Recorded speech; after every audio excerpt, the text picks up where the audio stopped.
to ever live. Not only that, it's one of the biggest fish and the largest predator in Earth's history. Over 3 times longer than the biggest great white shark on record, the females have also been found to be twice the size of the males. The Megalodon could swallow a small car without even touching its teeth, if cars had been around then. In fact, the Meg was so big and powerful that it had no natural predators. It was the uncrowned king of the seas, swimming freely from ocean to ocean. This cosmopolitan creature was found all over the world, from America to Europe and Australia and Japan, assuming there were countries back then. Meg fossils have been found on every continent except Antarctica. Everybody skips Antarctica. Science tells us that the Megalodon went extinct over 3.6 million years ago, but could they still be alive at the deepest depths of the ocean? The fearsome name, Megalodon, comes from 2 Greek words, megas, meaning big, and odont, meaning tooth. Combined, they mean big tooth, and it's certainly lived up to its name. Just one of its chompers is the same size as a human head. It had 276 humongous teeth in total, across 5 terrifying rows.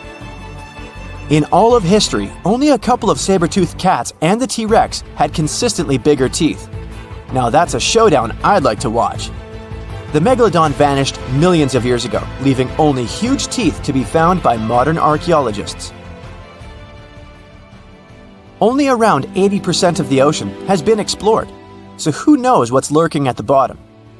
If you did manage to make it down, it's unlikely that you'll run into Meg though.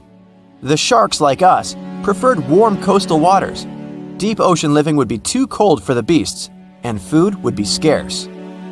Their entire bodies would also have to evolve to avoid being squished by the enormous water pressure down there.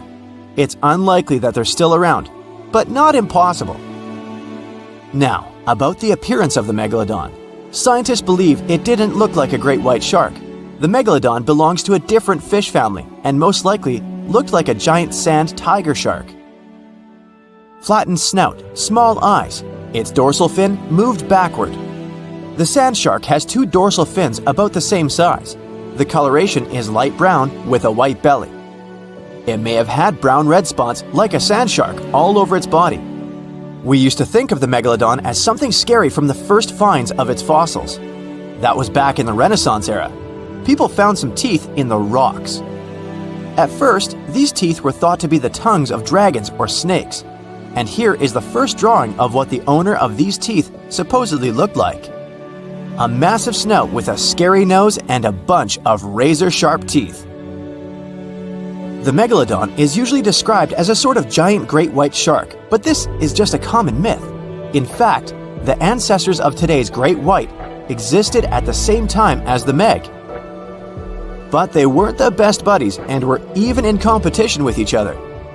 The great white shark was a better hunter, using its smaller size and agility to snap up Meg's prey quickly. They were also known to eat Meg pups, who were only half their size. This didn't help the whole extinction thing. We also have evidence that Megalodons were brutal hunters, kings of the food chain.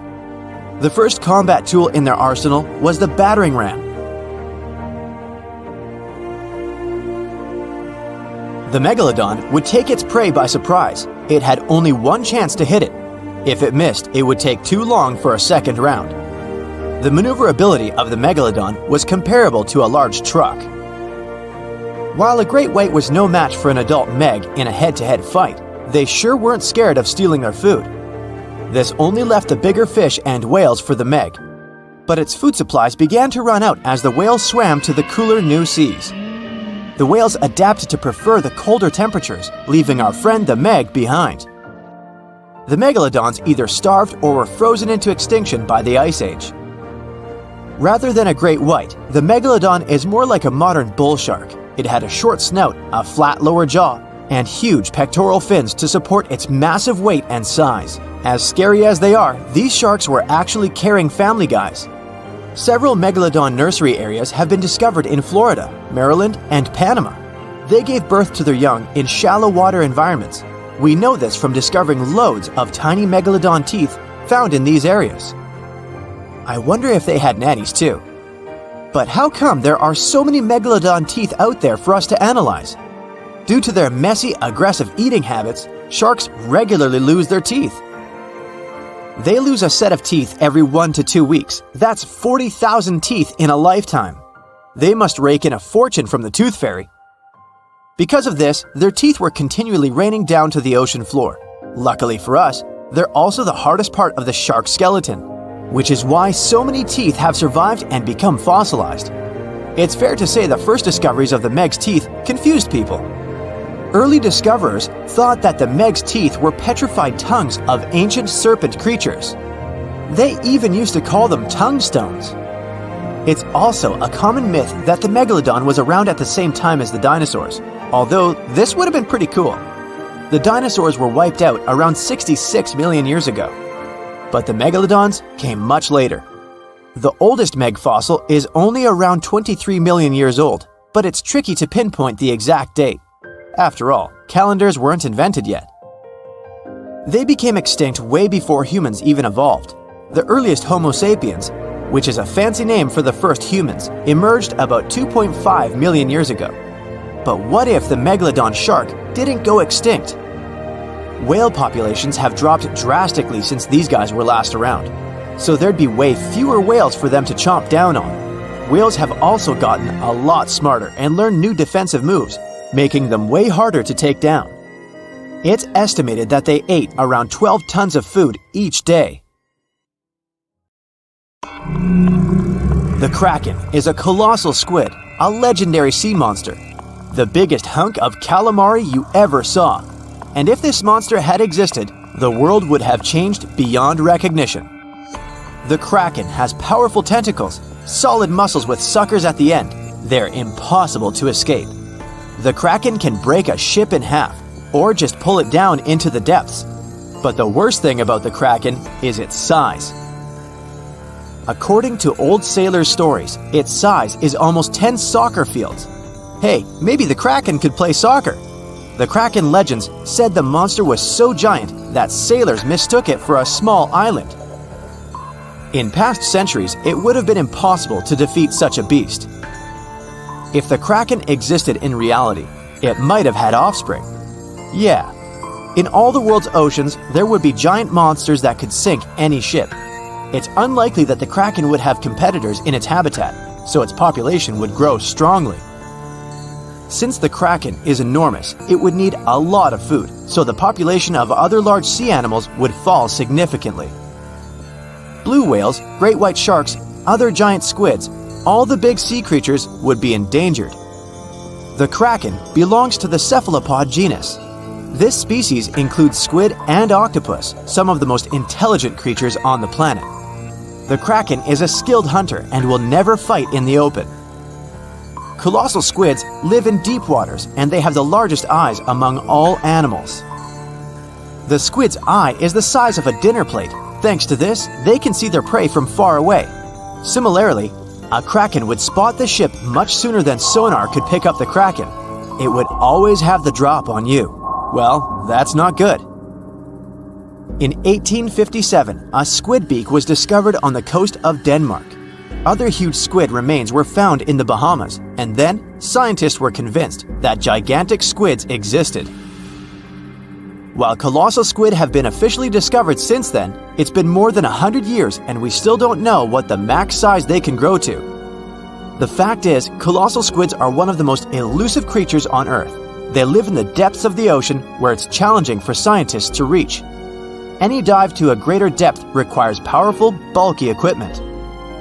Underwater bathyscaphs and cameras make a lot of noise and light, which squids notice from afar. They flee before we can see them. It's difficult to say if these huge squids were the size of a small island, but the truth is, we've only studied about 5% of the ocean. It may be that in its depths, monsters much more terrible than the Kraken swim.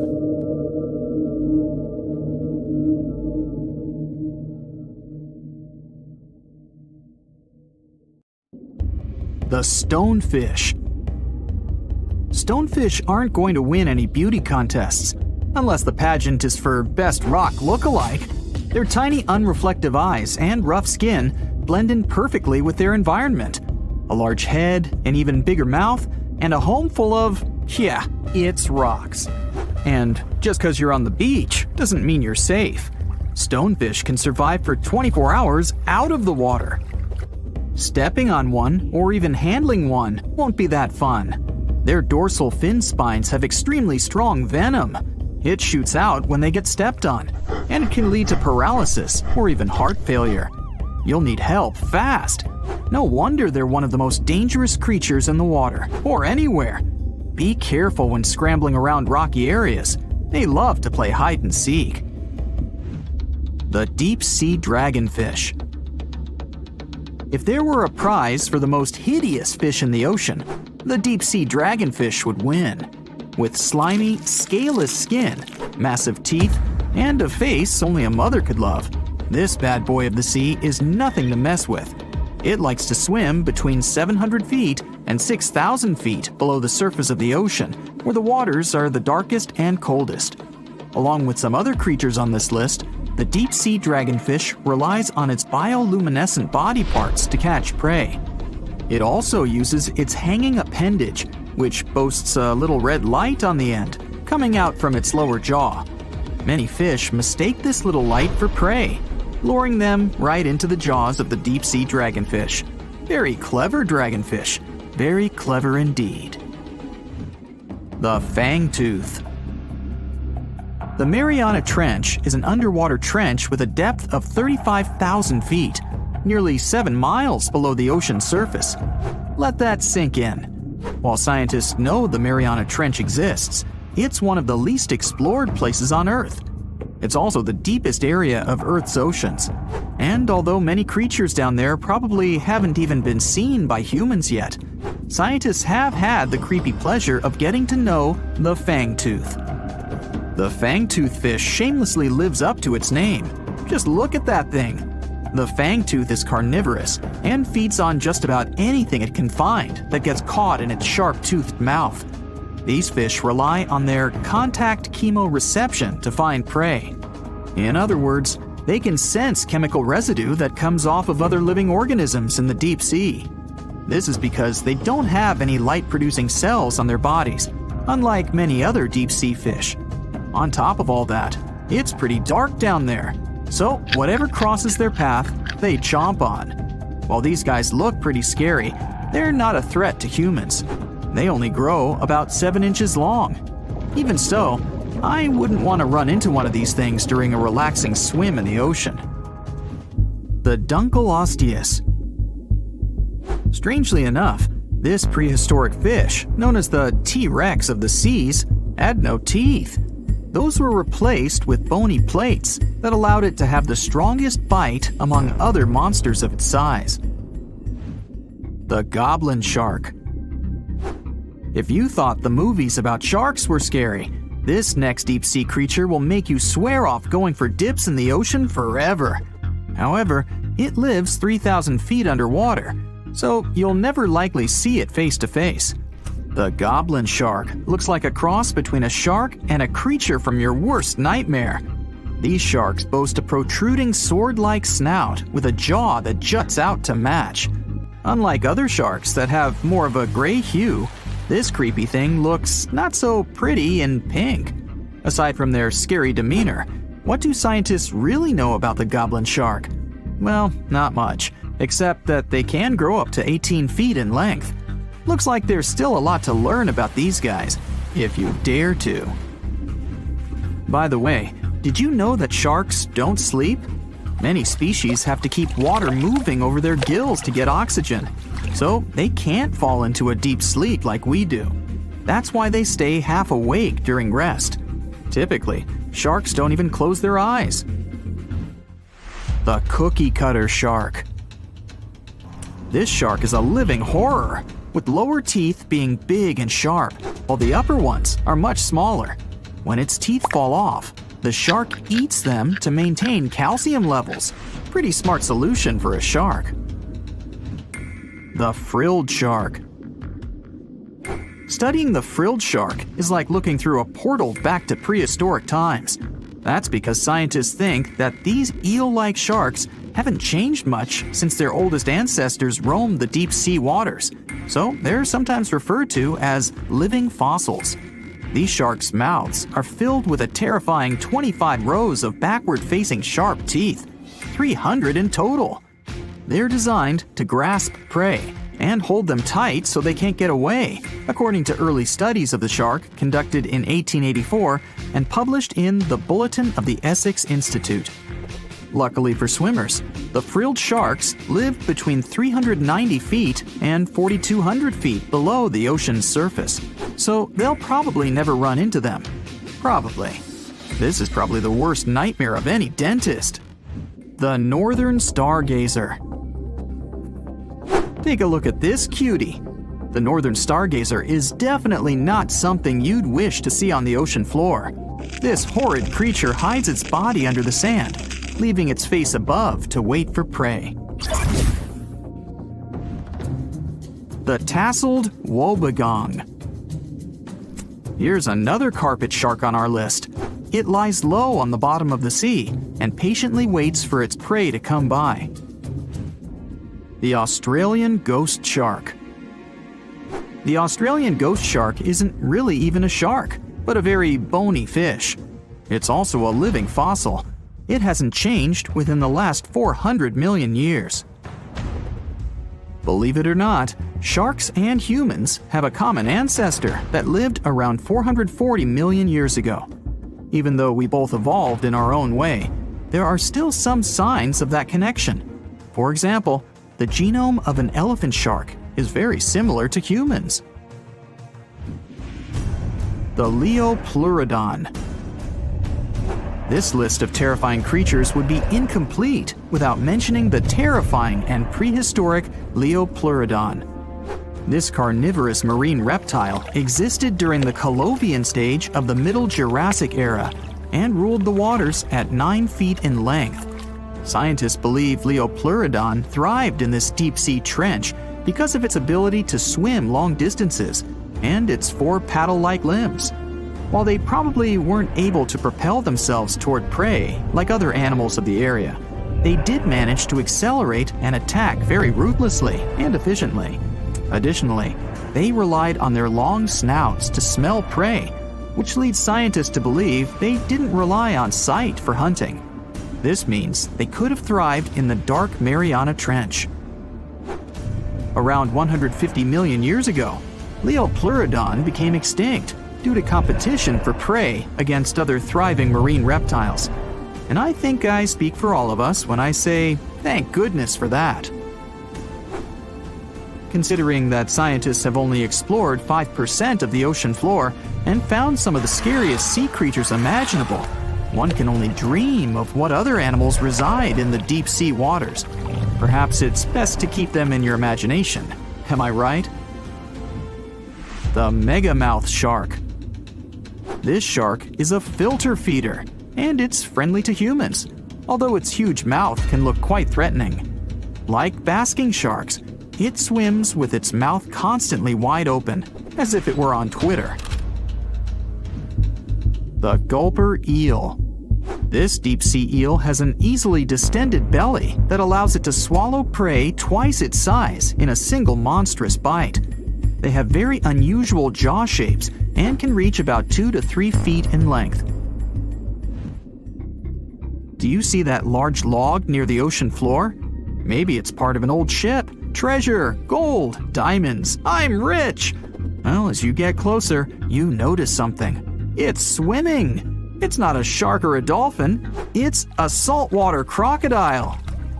Now don't panic. If you bump into one of these reptiles in the sea, it's unlikely it'll think of you as food. Crocodiles have a special valve in their throat that stops them from drowning underwater, but that doesn't mean they can't bite. Usually, they're heading to a nearby island, and the quickest way there is to body surf. They can't really take the ferry, you know. Watching one from a distance should be okay. Just don't swim to shore right away. They love to ambush their lunch in shallow water. If there's one time I'd want to see a great white shark, it's when I'm diving with crocodiles. They'll gladly take a crocodile-sized nibble, given the right motivation. It was one of the biggest creatures ever to roam the earth. It was longer than your average school bus and could easily weigh more than 10 elephants combined. But where did it live? How did it end up having this size? And most importantly, why is it extinct nowadays? Let's find out. The Megalodon was the largest predator ever known in our planet's history. In terms of its location, the Megalodon lived practically in all waters on our globe, except near the poles. The reason why there were no Megalodon teeth found in Antarctica is probably that the gigantic creature adapted to only warm tropical and subtropical waters. The younger ones liked to keep to the shores, while full-grown adults preferred coastal areas, but they could easily move into the open ocean as well. How do we know the Megalodon was so widely spread? We can only presume, based on the fact that they discovered the most northern fossils off the coast of Denmark and the most southern in New Zealand. The discussion of how the Megalodon got this size is still open in the scientific community. They recently found out that not all the specimens from this fascinating species reach the same huge size. This has to do with a little something called the Bergmann's Rule, which says that the temperature of the surrounding environment affects the animal's body size because they either need to conserve or shed heat. The megalodons that reach cooler waters probably needed more body weight to make sure they survived in low temperatures. On the contrary, those living in warmer waters had to be smaller to avoid burning up. But what did this enormous fish look like? Most modern depictions show the megalodon resembling an enormous great white shark. But well, it seems it may not necessarily be correct. The megalodon likely had a much shorter nose and a flatter jaw that looked almost squashed when compared with a great white shark. It also seems to have something in common with the modern blue shark: extra-long pectoral fins. They needed these to support their weight and size while navigating the planet's waters. Lastly, the lady megalodons, seem to have been about twice as large as the gentlemen. As for their offspring, even a small megalodon was enormous, at least 6.5 feet from nose to tail. How do we know that? Because specialists have stumbled upon megalodon nursery habitats in Panama, Maryland, the Canary Islands, and Florida. Even the piles of used diapers were enormous. Nah, not really. Surely the scariest aspect of the megalodon's looks was its mouth. I mean, think about it. Megalodon had whales for dinner, so it obviously needed to open its mouth wide enough. Scientists have estimated that its jaw would span a mind-boggling size, 9 by 11 feet wide. Just to paint you a better picture, that means it could have easily gulped down 2 adult people side by side. Wait, which 2 adults? Those impressive jaws also feature 276 teeth. Based on modern reconstructions of the force of its bite, it looks like it may have been one of the most, if not the most, powerful animals of prey ever to exist. For comparison, humans can have a bite force of around 1,300 newtons. Today, great white sharks have been estimated to be able to bite down with a force of over 18,000 newtons. The megalodon tops all the records, with an estimated power of bite up to 10 times greater than that. It could basically crush a car with very little effort. Its teeth were also pretty amazing. Similar to sharks, the megalodon was fast in replacing its broken or worn teeth. With 4 or 5 rows of teeth in its mouth, it basically acted like a conveyor belt, growing back damaged or missing teeth within about 48 hours. This means that an adult megalodon probably would have grown several thousand teeth throughout its lifetime. It was nice of them to do that, though, since it's probably one of the reasons why megalodon teeth are so common in fossil records, and we're able to study them properly. To maintain its impressive physique, the megalodon had to eat somewhere around 2,500 pounds of food per day. Can't wrap your head around that? Well, it was the equivalent of 1.25 cows per day to survive. It's like if you had to eat 3,300 cans of tuna every day. I've used the word megalodon a lot, but have I mentioned where it comes from? When translated from Greek, it means giant tooth. Ah, those clever Greeks. However, this giant shark's full scientific name is a bit more complicated: Carcharocles megalodon. But are these gigantic predators actually extinct? We tend to believe so, but let's be honest for a second. We've come to know more about the surface of Mars than the depths of our oceans. Like, we've only explored 15% of our oceans altogether. Who knows what may be lying out there in the deep? Maybe some ancient predators? The Mariana Trench is the deepest oceanic trench on Earth. The Challenger Deep, its deepest part, is so deep that you could dip the whole of Mount Everest in there and it would still be over a mile above the surface. That's deep. If a megalodon or two ever needed a place to crash, that would be a discreet enough location. However, the Mariana Trench is not a particularly comfy place to be in. Because it's cold and steeped in total darkness and all. The temperatures here are around 36 degrees Fahrenheit all year round. And to top it all off, the pressure is 1,000 times stronger than at sea level. So it's safe to assume that if any megalodon is hiding in here, its teeth and bones might not be looking so good. Because of the intense pressure here in the Mariana Trench, proteins and calcium start to dissolve and disintegrate. That's why, for example, the Haddell snailfish, the deepest dwelling fish we've discovered, has evolved to feature flexible cartilage instead of bones. To survive here, the megalodon would also need to learn to navigate in complete darkness. That means they would have to either become luminescent or evolve to grow massive eyes like the giant squid. While it may sound like an intriguing and good idea for a movie script, most scientists don't think it's possible. Why? Well, most of them say it's because of the megalodon's size. Most foods that megalodons like to eat live in shallow ocean areas and not in the deep, deep sea. Specialists believe that if these animals were actually still roaming our waters, there's no way we wouldn't know about it. They would need to come up for dinner every now and then, right? Their food is also the most likely cause of why the megalodon is not alive anymore.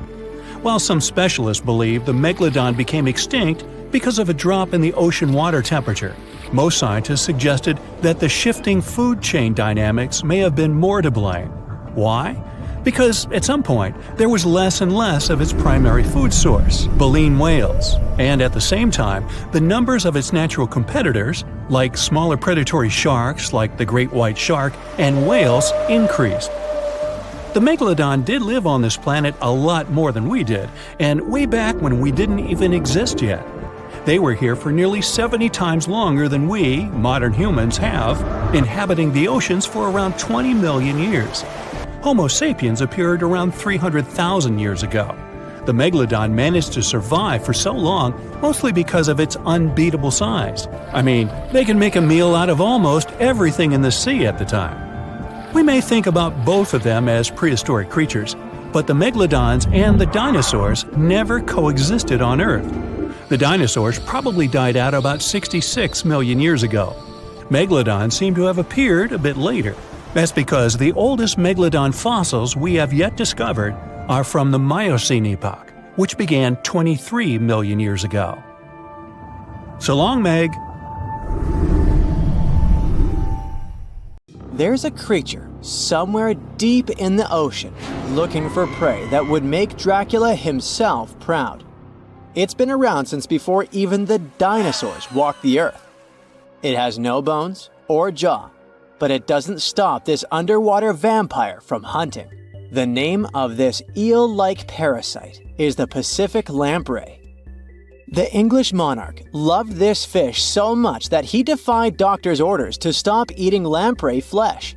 He got sick every time he'd have the original gooey fish. But the lack of bones and the fact that this lamprey tastes like slow-cooked beefsteak made the royal fall in love with the fish once and for all. The product of this love was a chill in his aged body, some heavy sweating, and some other scary symptoms, which eventually took his life and interrupted his 35-year reign. The lamprey is way better at surviving, as it lived through at least 4 mass extinctions. Its ancient ancestors evolved over 450 million years ago. There are around 40 living species of lampreys still thriving across the world. The Pacific lamprey is just one of them. These creatures have cartilage instead of bones, and a third eye, which is a special light-sensing organ on the top of their heads. Instead of a regular jaw, they have a sucker mouth surrounded by teeth.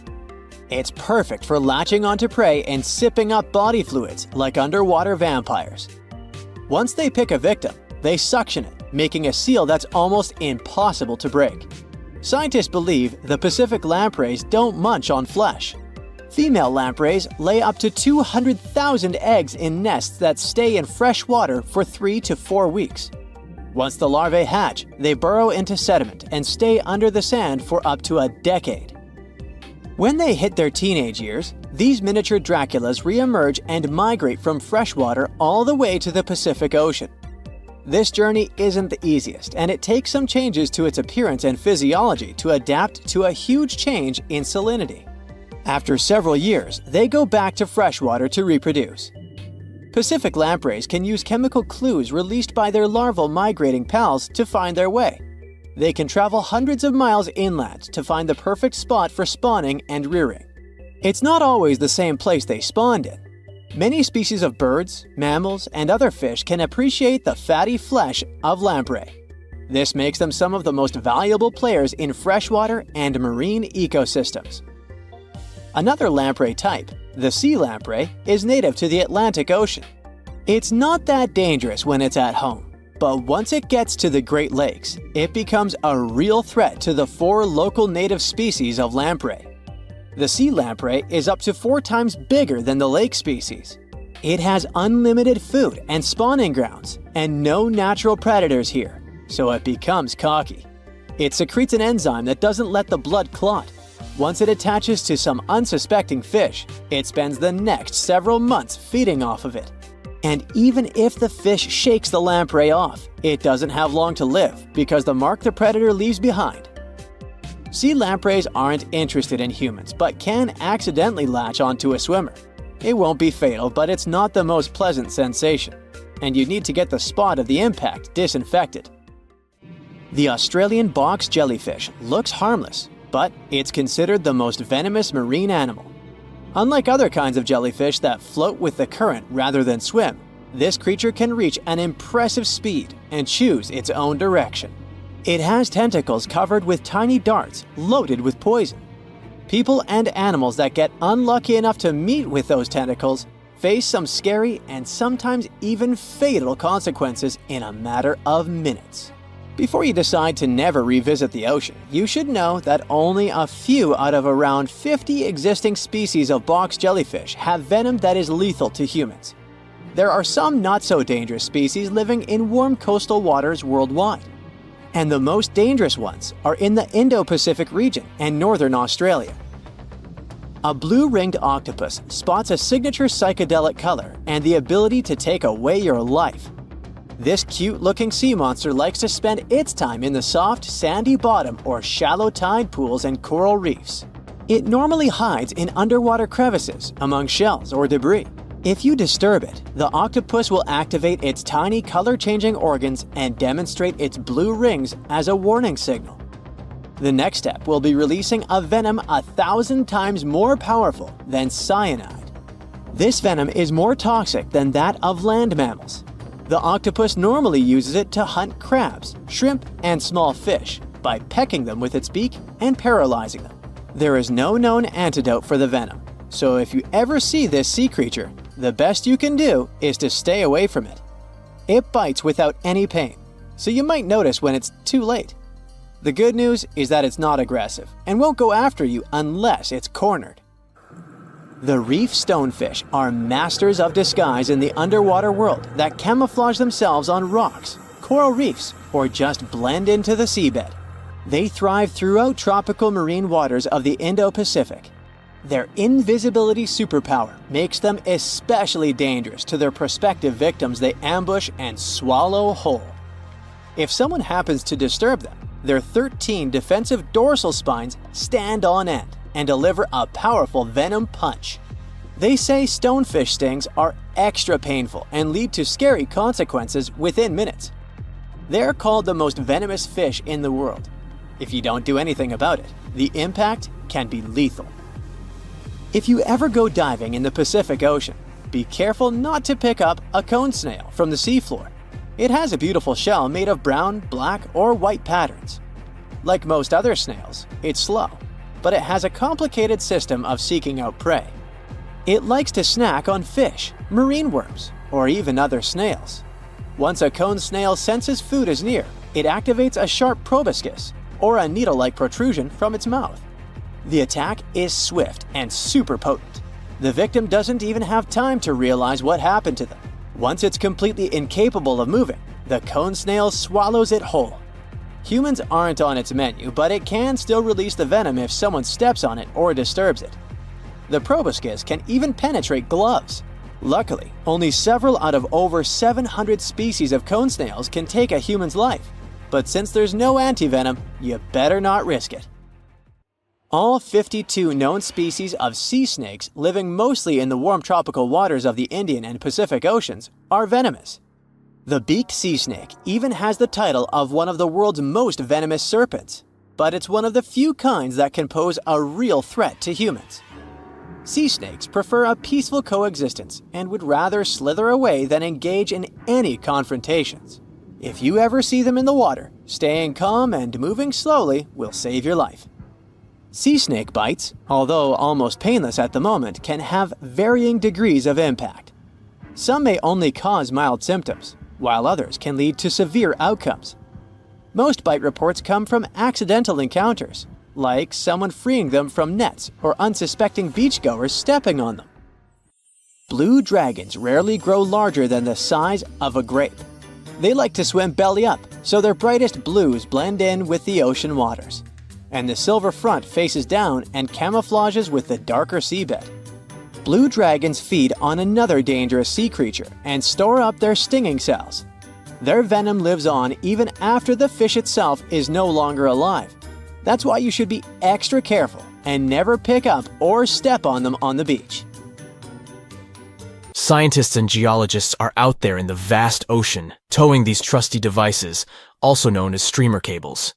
They drop these cables about 16 to 65 feet deep, with each stretching over 20,000 feet long.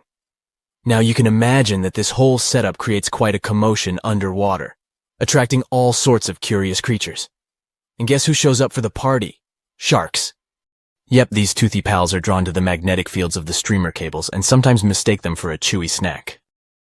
Now before you start thinking that sharks have a personal vendetta against these cables, let me tell you something. This is not a new problem. It's been going on since the 1980s. Even big players like Google have faced these underwater cable conundrums. They had to surround these internet cables with a fancy material to protect them from shark teeth. I mean, can you imagine a shark causing a delay in your internet browsing? That's one hungry predator with a serious grudge against technology. So, why exactly are sharks so keen on these cables? Well, no one knows for sure. Some scientists think it's because sharks have a thing for electromagnetic fields and get curious. Others believe they just have a thing for anything cable-shaped. It's not all sharks that cause such problems, but which of them are the troublemakers in this aquatic tale? Well, it depends on the depth of the cables. For example, when it comes to a particular depth, the bull sharks seem to be the mischief makers. These bad boys have solid gray physiques and short snouts. They're like the bullies of the underwater neighborhood, causing trouble wherever they go. Bull sharks are widely found in tropical and warm waters around the world, and they seem to have a knack for seeking out these streamer cables. Now I know what you're thinking. Did these scientists really catch a group of bull sharks and make them bite cables just for science? Nope, they're way too clever for that.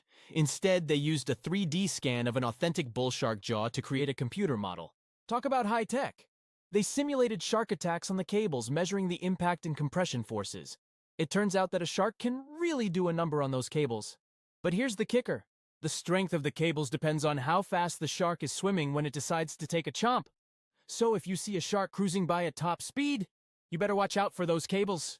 But wait, we can't blame the poor sharks entirely for the fate of these underwater cables. A 2009 report points out that a lot of fish have a considerable history of nibbling on cables. It's like a buffet for these underwater creatures.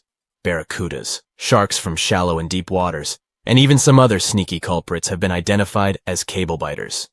They just can't resist sinking their teeth into the cable wrapping, which then lets the power conductor hang out with the seawater. It's a recipe for cable failure. Still curious about the fascinating world of cable installation? Did you know that more than over 90% of international data takes a watery journey? These cables, which are like underwater highways, stretch for hundreds of thousands of miles beneath the ocean's surface, reaching depths as deep as the size of Mount Everest. Now, you might be wondering how these cables are placed. Well, it's not as simple as dropping wires in the water like in the cartoons. In fact, it requires some careful planning and specialized boats called cable layers. These brave boats meticulously run the cables across the flat surfaces of the ocean floor, making sure to steer clear of all obstacles that Mother Nature throws their way. When it comes to cable sizes, the shallow water cables are about as thick as a soda can. On the other hand, deep water cables are way smaller, measuring up to the size of a marker. Why the difference, you ask? Well, it's all about vulnerability. Way down there, 8,000 feet below sea level, there isn't much action going on. Therefore, these deep-sea cables don't need as much shielding wire for protection. They're like the skinny swimmers of the cable world, gliding through the depths with ease. But let's not forget about the installation costs. Brace yourself, because placing a cable across the vast expanse of the ocean is no bargain. We're talking about millions of dollars. Now, the actual price may vary depending on factors like the total length of the cable and its destination. But trust me, it's definitely not pocket change. Installing shallow water cables is quite the spectacle. They're carefully stuffed beneath the ocean floor using high-pressure water jets. It's like giving these cables a cozy underground home, shielding them from the whims of the ocean currents.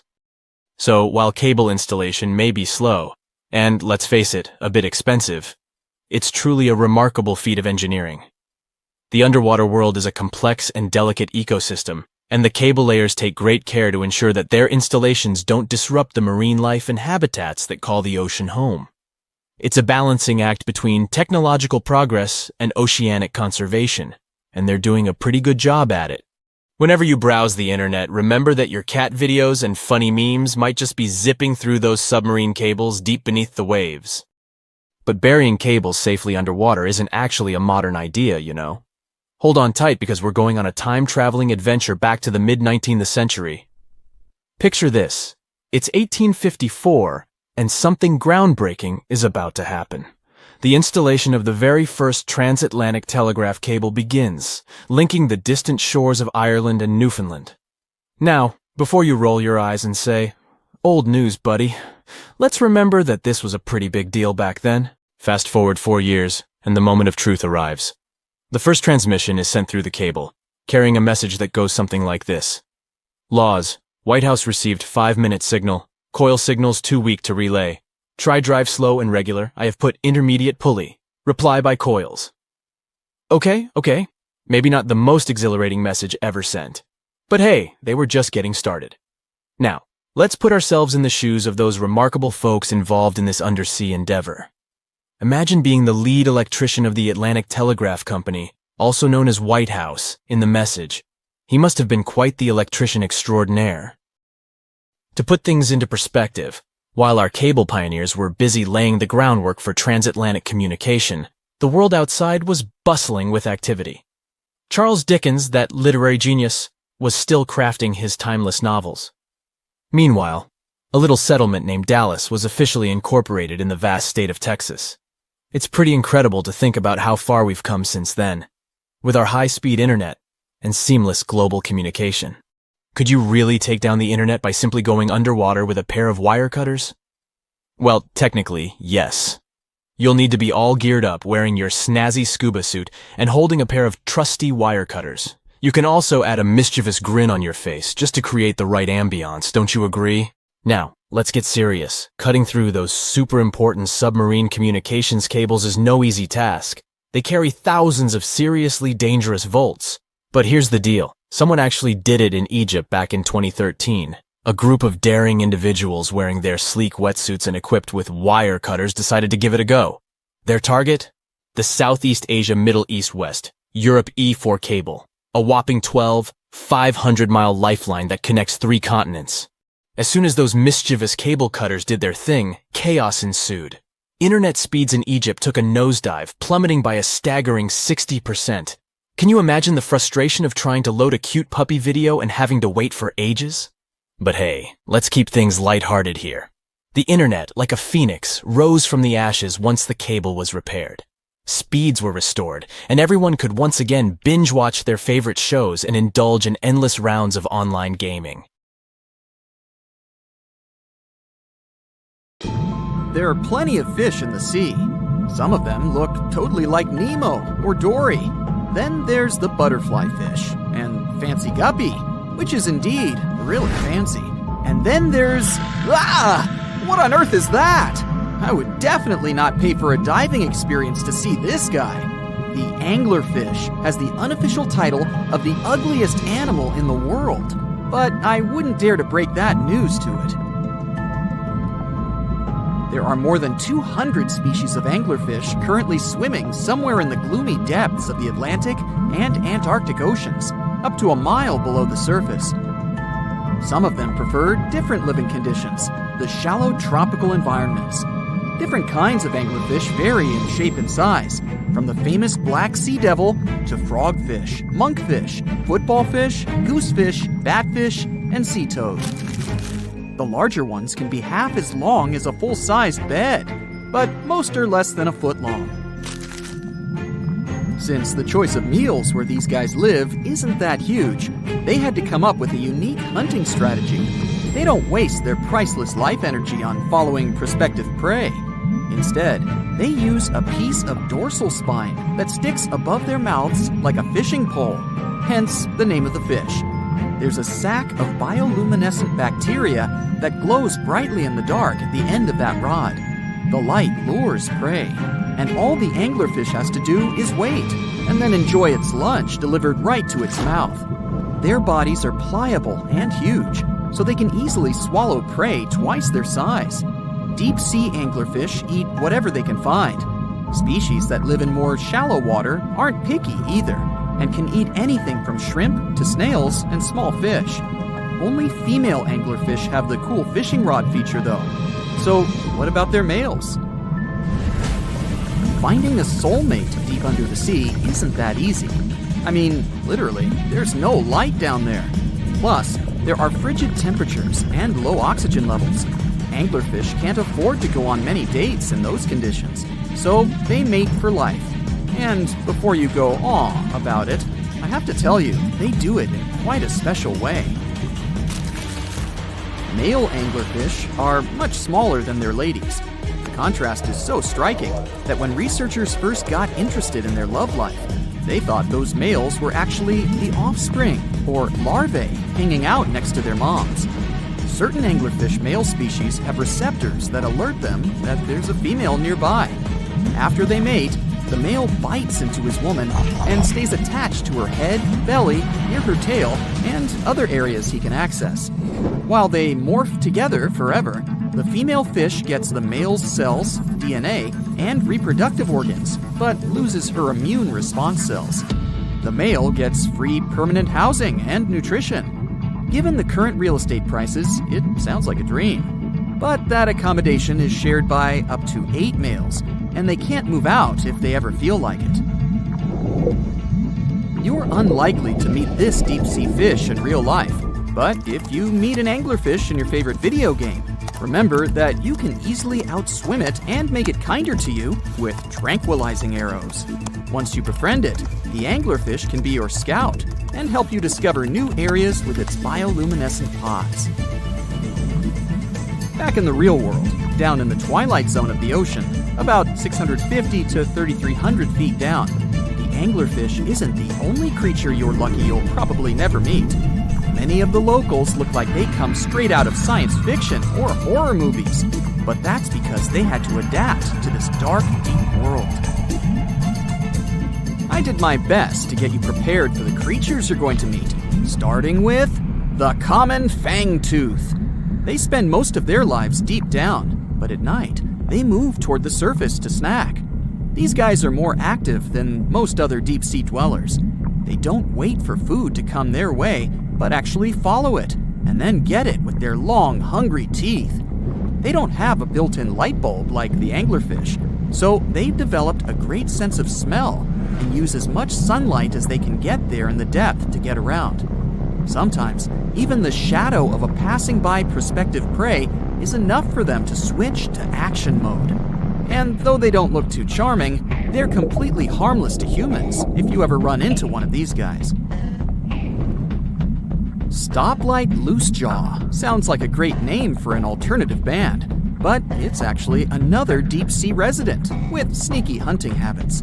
It has special light-producing photophores under each eye. They emit green and red light like a stoplight, hence the name of the fish. Unlike other fish, these guys hardly ever leave the twilight and midnight zones. Their lower jaw is a quarter of the total body length, and the stoplight keeps it open all the time, hoping to get some lunch. It looks like a ferocious predator, but mostly prefers zooplankton, with an occasional dessert of shrimp, krill, and fish. I'm sure you didn't expect to meet a hybrid of an eel and a bird, but here it is! The slender snipe eel has a beak, much like that of a bird, with curving tips. The beak is equipped with tiny hooked teeth that the eels use to catch the antennae of delicious shrimp. And it sure is slender, stretching up to 5 feet and weighing only a few ounces. Scientists don't know all of this guy's secrets, since it's pretty tricky to study in their natural habitat. But it looks like they only produce offspring once in a lifetime, and then pass away. Glass squids like to take it easy in life and literally go with the flow. They're filled with a solution which is lighter than water, so they don't have to make any effort to move around the deep sea looking for food and partners. These creatures are transparent, so they blend into any landscape and don't even cast a shadow while moving. Talk about a great survival tactic. If danger finds it anyway, it can transform into a lumpy ball, pushing its head and tentacles into its mantle cavity. It can also release ink into the mantle and go from transparent to black. The same ink can protect it against hungry whales and seabirds. Another tactic they use to scare off predators is to activate their light-emitting organs around their eyes. I'm getting hungry. Maybe I can snack on this sea cucumber. Ouch, it's moving! So I guess it doesn't belong in a salad after all. These soft-bodied fellows live in all parts of the ocean, from shallow waters to the deep underwater world. Most of them slowly move around with their tiny feet, but some crawl around by flexing their bodies. Sea cucumbers can shed their internal organs when there's a predator approaching. Those sticky organs distract the intruder, and the happy cucumber moves on and just grows the organs back. What's that glistening in the distance? Looks like someone dropped gems in the water. That's a sea sapphire, also known as the most beautiful animal you've never seen. Some males of this type of copepod can change color from deep blue to purple, red, or gold. 1 second later, it's gone. And it's back, shimmering bright. The secret to this magic is that their bodies are transparent and reflect light differently at certain angles.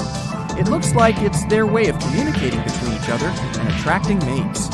Female sea sapphires don't have the same superpower, but their eyes are bigger compared to males, probably to spot them from a distance. Males roam wild and free, and their ladies stay in the crystal palaces of strange barrel-shaped jellies called salps. You know how they say it's better to just hand over your wallet if you run into a mugger? Instead of surrendering their wallets, sea cucumbers choose to spit out some of their insides to fend off predators like crabs and fish. It's a natural defense mechanism for them, and they quickly grow those organs back in just a few days, thanks to special cells inside their bodies. It's not the only weird thing sea cucumbers do. They can actually breathe through their rear end.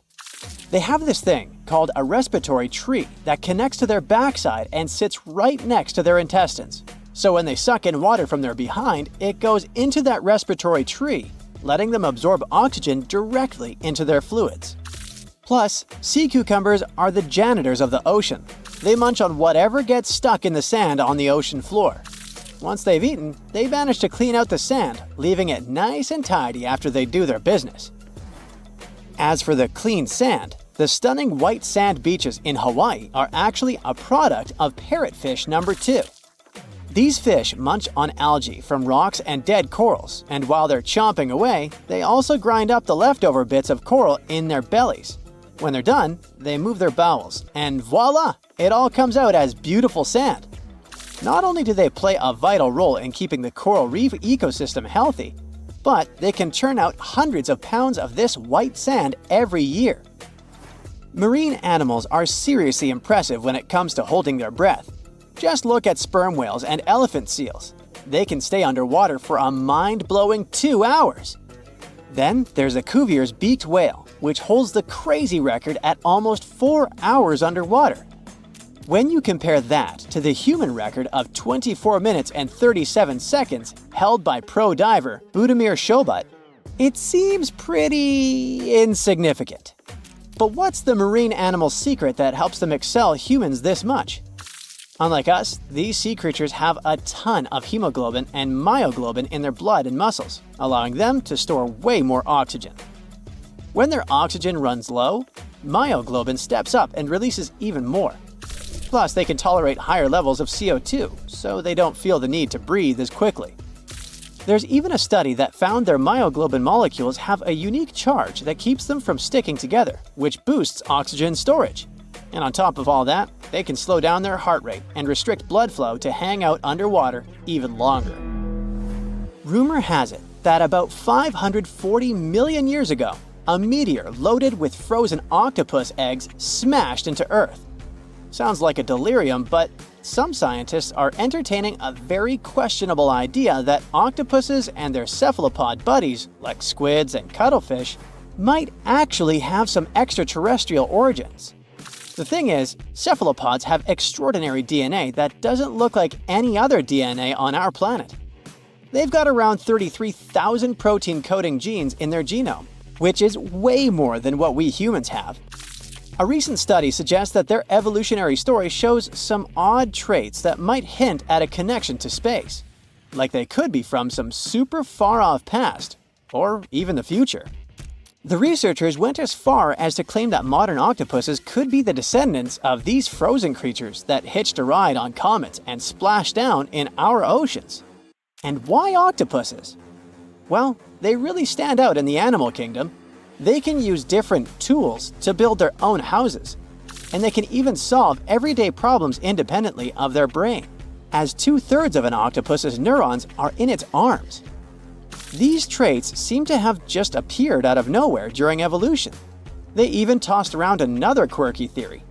What if an extraterrestrial virus crashed into early squid populations and gave them a crazy boost in evolution, turning them into the octopuses we know today? Anyways, these are just fun speculations without any hard proof. Now, this funky object is an animal, not a rock. It's called sand dollar.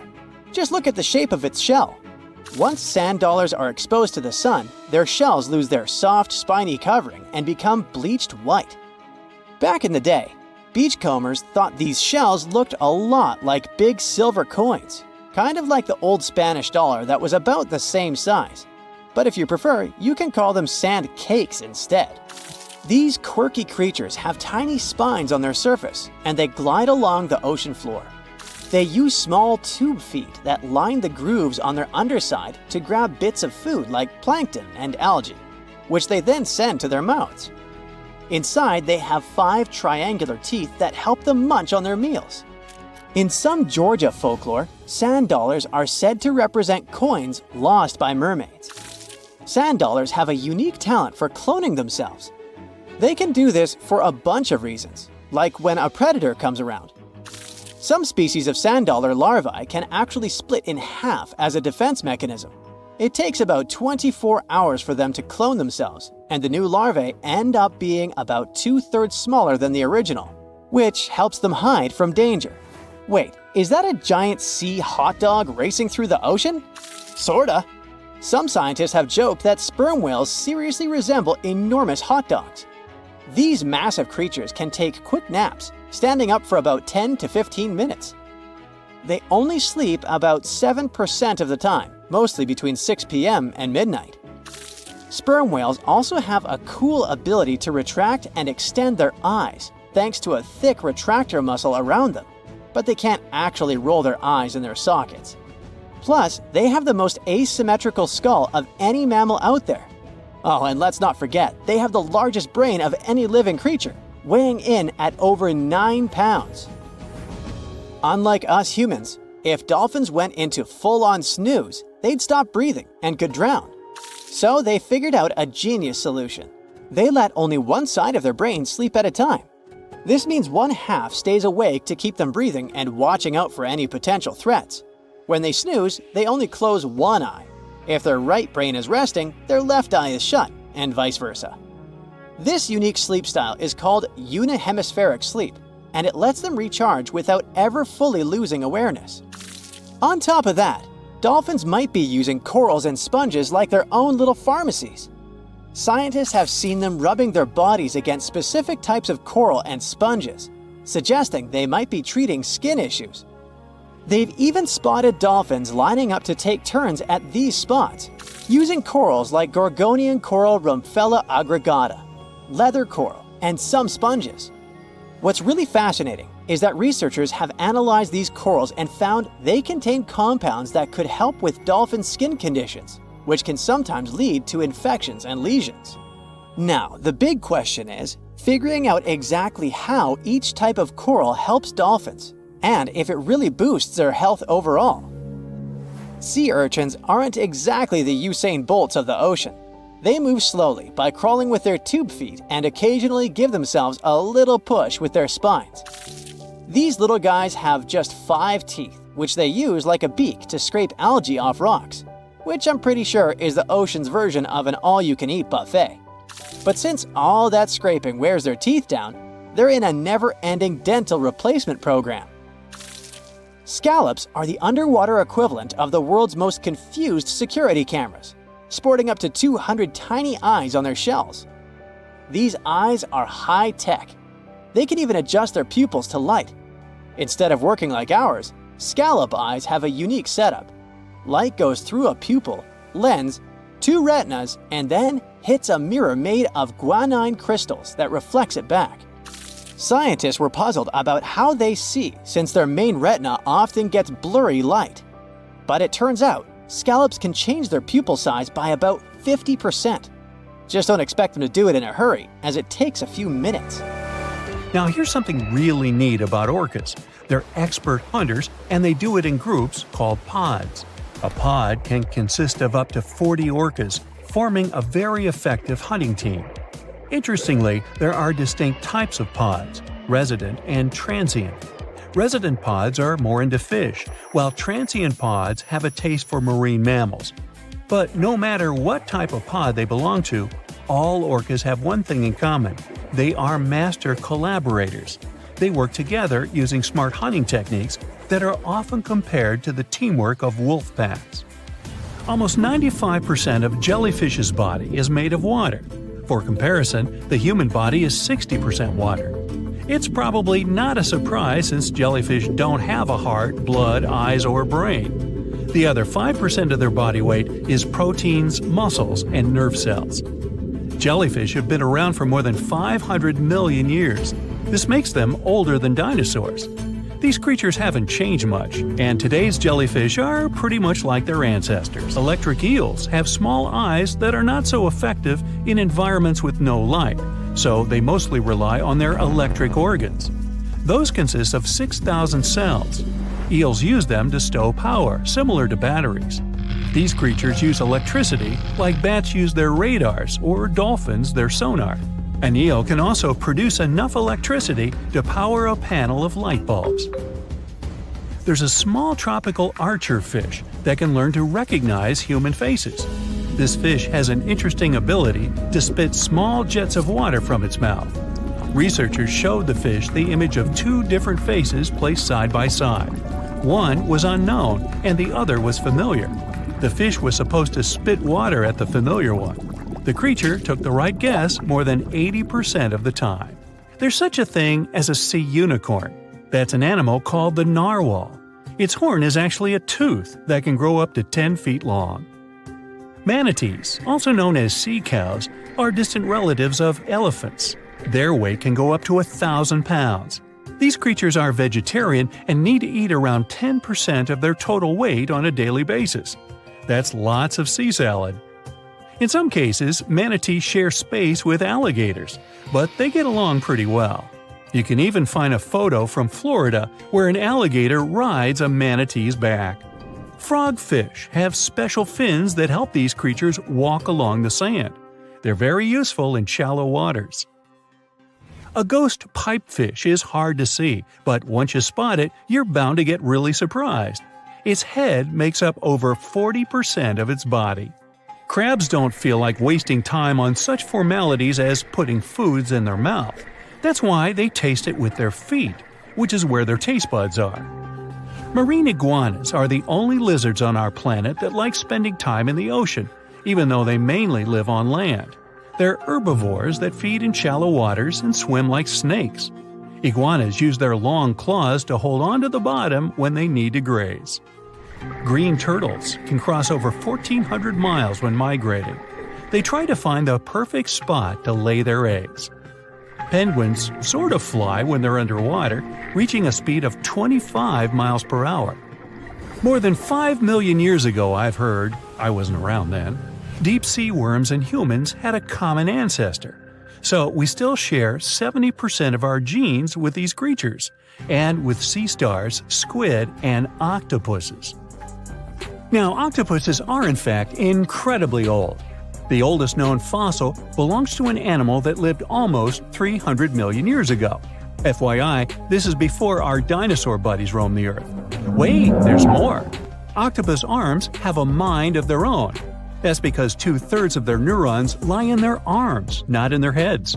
This means that their arms can problem solve how to open a shellfish, while their owner is worried about other stuff entirely. Talk about ninja-level multitasking. Oh, and like other animals, such as chimpanzees and dolphins, octopuses have proven to be good at maneuvering tools, like picking up old shells and using them as a temporary home. Now, of course, the most intelligent animals on our planet are humans, according to humans. But we don't seem to give pigs enough credit. Pigs are so smart they can play video games. No, not Minecraft. But in a recent academic study, scientists had 4 pigs play a joystick game. They had to manipulate the stick so that the moving ball would hit the wall and then they would get a treat. All 4 pigs did great in the test, which was surprising even to the scientists. Now, pigeons also aced an impressive test. They were trained to differentiate a Picasso painting from a Monet one, which they had no trouble learning. Then they were able to apply this knowledge, identifying works of art they had not previously seen, meaning they really understood the difference between each painter. Poor things are always seen as a nuisance. Now, if we placed kangaroos in an Animal's Most Amazing Ability contest, they'd win. It's mainly because they break the four-legged rule. A special species of kangaroo, the red kangaroo, uses its tail to help propel it forward. Now, visually, it has 4 limbs, but in practice, it uses 5. They're biologically built to use their tail as a 5th limb, since it's packed with articulated vertebrae and thick muscles. Of course, it had to be an Australian animal. Deep within the Sahara Desert, you'll find a little creature known as the fennec fox. This huge-eared animal adapted perfectly to survive in its hostile environment. The huge ears help them to dissipate the unbearable heat of the desert, as well as help them to hunt for underground prey. Now meet this guy. Unlike what its name might suggest, the red panda is closer to a raccoon than it is to a giant panda. You'll find a lot of these cat-sized creatures in the Himalayan region, hopping from tree to tree and bundled together trying to keep warm in the harsh weather. They're gentle and friendly like their big panda cousins, and occasionally enjoy eating some bamboo sticks. And then there are bees. Compared to humans, bees' brains are the size of pinheads, yet they are capable of astounding things. Let's say a bee is running low on energy after a long search flight.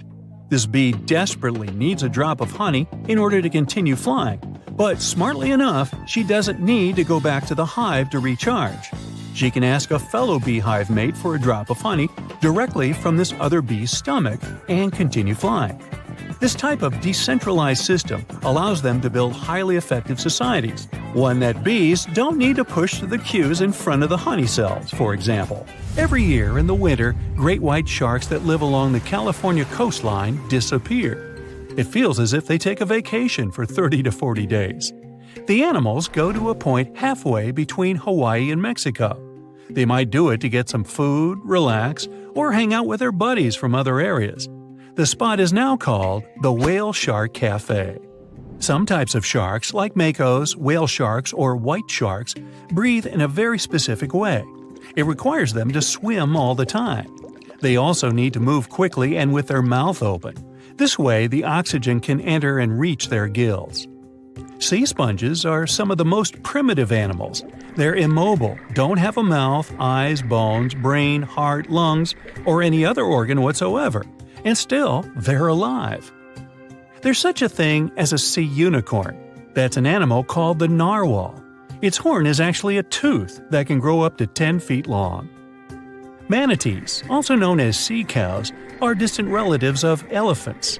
Their weight can go up to 1,000 pounds.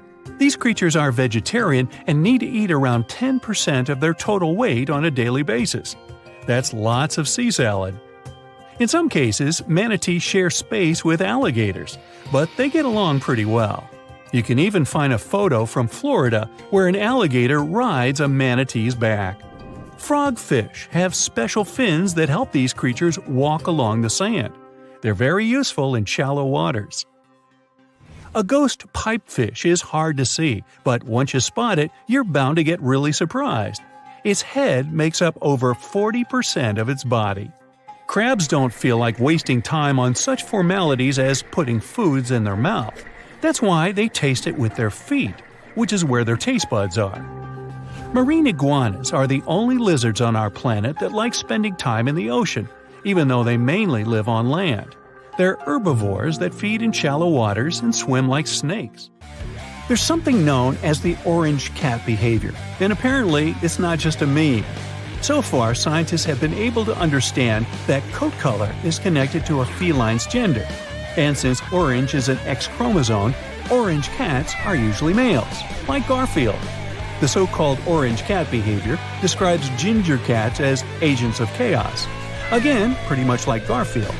However, there haven't been any conclusive studies on whether coat color and cat behavior are truly linked. In terms of vision, mantis shrimps probably have the most psychedelic vision out of all animals. These funny-looking creatures have a whopping 16 varieties of photoreceptors, with 5 of them reserved for the ultraviolet or UV spectrum. Ultraviolet rays are really short wavelengths, which are invisible to humans. The thing science still doesn't understand is how exactly these mantis shrimp view the world around them. Sure, they can perceive a bunch of colors, but they can't necessarily distinguish all of these colors among themselves. It can be that they just see a lot of really vivid, really blurry colors, but we haven't figured out a way to check that out. Now, to say sloths are cute is an understatement. They may be one of the friendliest animals in the jungle, but there's more. If you look closely at their fur coat, you'll notice hints of green. These greeneries are actually tiny little algae that grow alongside sloths. They help sloths to camouflage better in the jungle, but they also nurture them. The little cracks inside a sloth's fur create the perfect environment for algae reproduction, and scientists have found species of algae that don't exist anywhere else in the world. They do get by with a little help from their friends.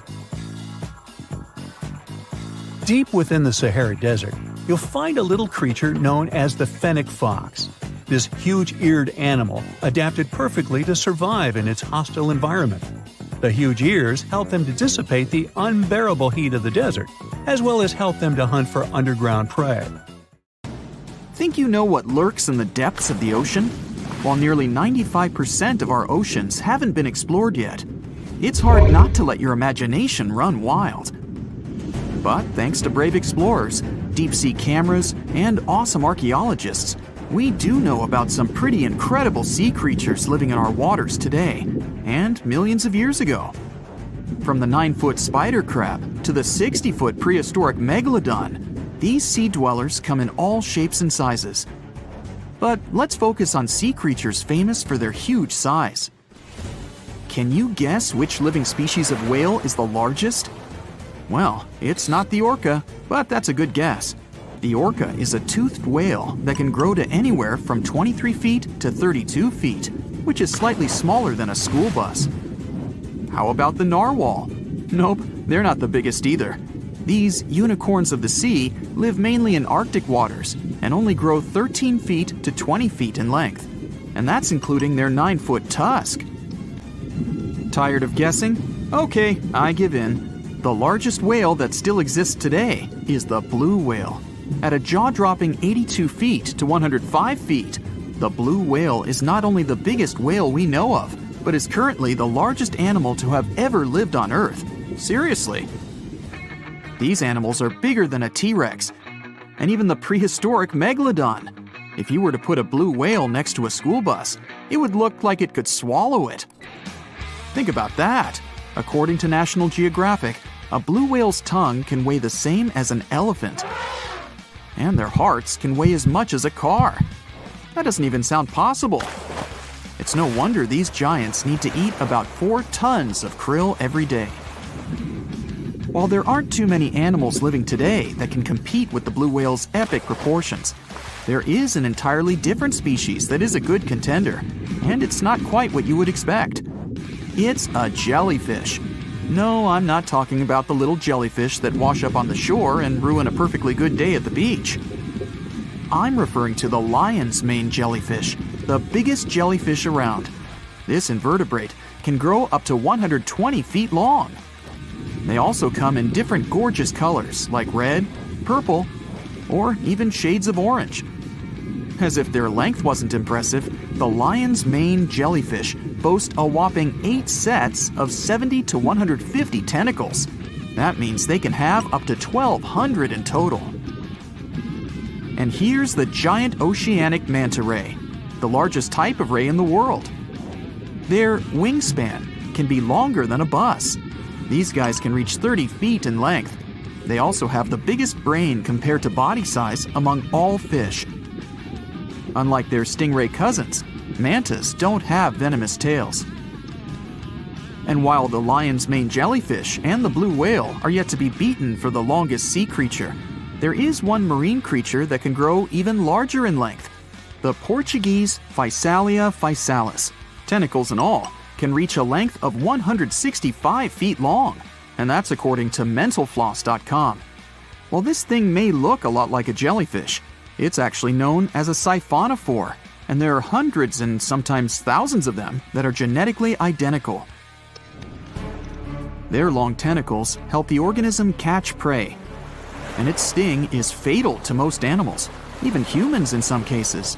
What's even creepier is that if one of the tentacles comes off the organism for whatever reason, it can float around the water for days before decomposing.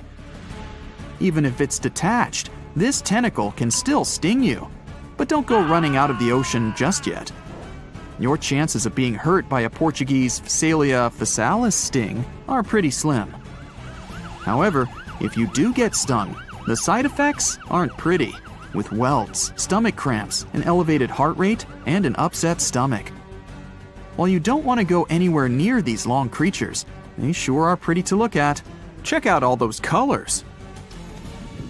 The Shastasaurus is the biggest marine reptile that has ever existed. These predators lived during the late Triassic period, about 210 million years ago. These amazing giants could reach lengths of up to 69 feet and weighed more than 75 tons. This made the Shastasaurus as heavy as a blue whale. And if you could stand this creature up vertically, it'd be as tall as a 7-story building. Despite appearances, the Shastasaurus was actually pretty slim for its size. Its ribcage was only 6 feet across. You'd think that this big guy was chowing down on other dinosaurs, but that's not the case at all. This reptile survived on a diet that consisted of small fish and cephalopods, like octopuses and squids. The Albertonectes is a bright representative of the plesiosaur family, meaning that this marine reptile had a small head on an incredibly long neck and large flipper-like limbs that helped it move through the water. These creatures occupied the seas around North America 76 to 70 million years ago. The length of this sea monster could reach 38 feet, with its neck taking up 23 feet of that length. Its neck was a true record breaker. It had a whopping 76 bones in it. No other animal known to humankind has had so many vertebrae in its neck. Scientists aren't sure why they needed such a lengthy neck. They might have used it to collect shellfish off the seabed, or perhaps it helped them capture their main prey, fish and squids. This aquatic reptile also had gastroliths in its stomachs. Some of them were as big as 5.5 inches in diameter. The Tylosaurus belonged to the mosasaur family. It dominated the shallow seas of North America about 85 to 80 million years ago. This was an enormous predator, with the biggest representatives reaching 45 feet in length. It had a narrow hydrodynamic body with a blunt, powerful head that the animal used to ram and stun its prey. Its body was equipped with agile flippers and a long tail decorated with a maneuverable fin. The Tylosaurus was a carnivore, and its diet included not only fish, turtles, and small sharks, but also other mosasaurs, plesiosaurs, and flightless birds. Meet Ophthalmosaurus. This prehistoric reptile thrived during the late Jurassic period and lived in oceans all over the world. Ophthalmosaurus weighed somewhere around 6,000 pounds and grew to approximately 16 feet long, according to newdinosaurs.com. That's about the same length as the beluga whale that exists today. It's too bad these guys went extinct before we had a chance to see them ourselves, as their cartoonish wide eyes and dolphin-like features are pretty darn cute. Of course, the Ophthalmosaurus evolved over time to become ophthalmologists, or eye doctors that we know today. No, that's just a lie. Just testing you. The Mosasaurus is a truly gigantic predator that dominated the seas all over the world about 66 million years ago. According to fossil evidence, some specimens could be more than 50 feet in length. This fact makes the Mosasaurus the biggest marine carnivore of its time. One of the most terrifying things about this creature was its crocodile-like head, decorated with literally hundreds of razor-sharp teeth, neatly organized in 2 rows on both jaws. The thing is that it was pretty challenging for the Mosasaurus to grab its prey in the water. That's why it had all these teeth, plus something special: pterygoid teeth anchored to the bones on the roof of its mouth. This made hunting and holding onto its prey much easier. The Styxosaurus belonged to the plesiosaur family and lived during the late Cretaceous period, around 85 to 70 million years ago. Upon first glance at this dinosaur, you might mistake it for a sea snake, and it'd be an honest mistake. Styxosauruses were about 35 feet in length, but over 16 feet of that consisted just of their long snake-like neck. They had a comparatively small body and weighed approximately 4 tons. Their mouths were full of razor-sharp cone-shaped teeth that they used to catch fish. They didn't need to chew their prey, thanks to the 200 small stones called gastroliths in their bellies that probably aided in digestion. At the same time, some scientists believe that the Styxosaurus used these stones to sink to the ocean bottom in search of particular types of fish. Looks kind of like Nessie to me. Now prepare yourself for some weird stuff. We're going to dive into the fascinating world of sea cucumbers, the squishy detritivores that are nature's very own recyclers. These exotic marine creatures might not be everyone's first choice for a pet, but trust me, they've got some unique talents that are worth talking about. Sea cucumbers are colorful little creatures with a digestive tract that's basically just a hole at either end. Their bodies are fat and squishy, covered in leathery skin, and guess what? They breathe through their butts. These amazing creatures have found a way to make the most out of every part of their body, few as they are. Now, you might be wondering what sea cucumbers do with their unique set of skills. Well, they play a crucial role in cleaning our planet's waters.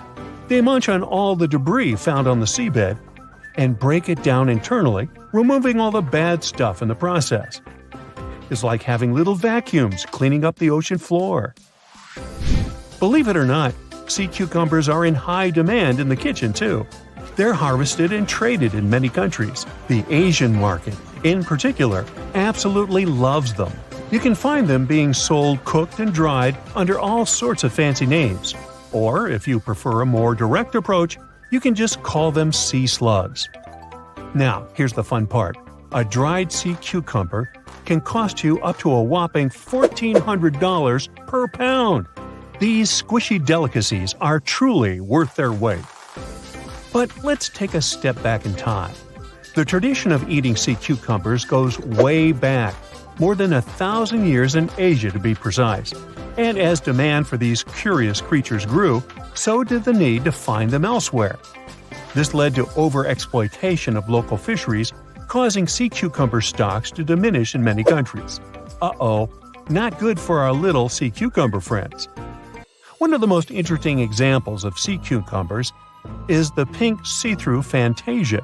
Not only does it look amazing, but it also has this great defense system, where it uses bioluminescence to scare off predators. Thankfully, some brilliant researchers around the world have decided to act. They're on a mission to breed sea cucumbers and replenish the depleted fisheries. They're also exploring how these creatures can be a reasonable food resource and help reduce the damage done by fish farming. In Scotland, for instance, where a team of enthusiastic students started a company for this particular purpose. Their goal? To figure out how sea cucumbers can absorb as much of the bad stuff they can in the water. They might just be the aquatic superheroes we've been waiting for. Meanwhile, in Sweden, marine biologists are working hard to restore the population of red signal sea cucumbers. These poor creatures have been fished out of local waters, but specialists are determined to give them a fighting chance. They're also exploring how sea cucumbers can fit into seafood cultivation. Their lab is like a sea cucumber daycare, carefully nurturing the next generation of these wiggly wonders. And let's not forget about Canada. Research scientists are focusing on the giant red sea cucumber. These magnificent creatures can grow up to 20 inches long and are perfect for co-cultivation with other species. They're even developing special containment systems that will make it easier to keep sea cucumbers where they're needed the most. Okay, speaking of amazing sea creatures, what about a fish that can fly? Heard that right, we're about to stumble upon a land where fins meet flying, and the ocean becomes a runway for these airborne acrobats. Prepare to be fantastically entertained. Nah, I didn't write that one. So picture this, you're lounging by the warm ocean waters, minding your own business, when suddenly you see a fish soaring through the air like a torpedo. That's right, they are real, and they got some serious style. With their sleek bodies and pectoral fins that resemble wings, they're the high flyers of the sea. Now, you might be wondering, why would a fish take to the skies? Well, it turns out these magnificent creatures have developed this nifty gliding ability as a sneaky trick to escape from their underwater foes. And boy, do they have plenty of enemies. Those guys are all on the lookout for a tasty flying fish snack. When it comes to their diet, these avian fishes are quite the foodies. They chow down on a variety of treats, including the ever-popular plankton. Who knew tiny floating organisms could be so delicious? Now let's take a closer look at the flying fish family album. We've got a whopping 40 known species strutting their stuff in the sky. And here's a fun fact. All of them have tails that are forked in an uneven manner, with the lower lobe being longer than the upper one. It's like the fishy version of a funky hairstyle. And there's more. Some of these weird flyers even have supersized pelvic fins, giving them the appearance of having 4 wings. Can you imagine the envy in the fish community when they see these trendsetters gliding by? Okay, now let's get to the nitty-gritty of their airborne adventures. The flying fish takeoff is a sight to behold. First, they gather some serious speed underwater, reaching a zippy 37 miles per hour. That's faster than some highway speed limits. Then, like a rocket ready for blastoff, they angle themselves upward and break the ocean surface, ready to take flight. But they don't stop there. These thrill seekers can reach heights of over 4 feet in the air. Can you imagine the view from up there? They glide through the sky, covering long distances. That's like the fishy equivalent of a marathon. And here's the best part. When they approach the water again, they can flap their tails and continue their flight without fully returning to the depths. These fishy flyers are also all about the nightlife. Just like partygoers flock to a glittering disco ball, flying fish are attracted to light. Crafty fishermen take advantage of this by setting up canoes with just the right amount of water to keep the fish comfy but prevent them from escaping.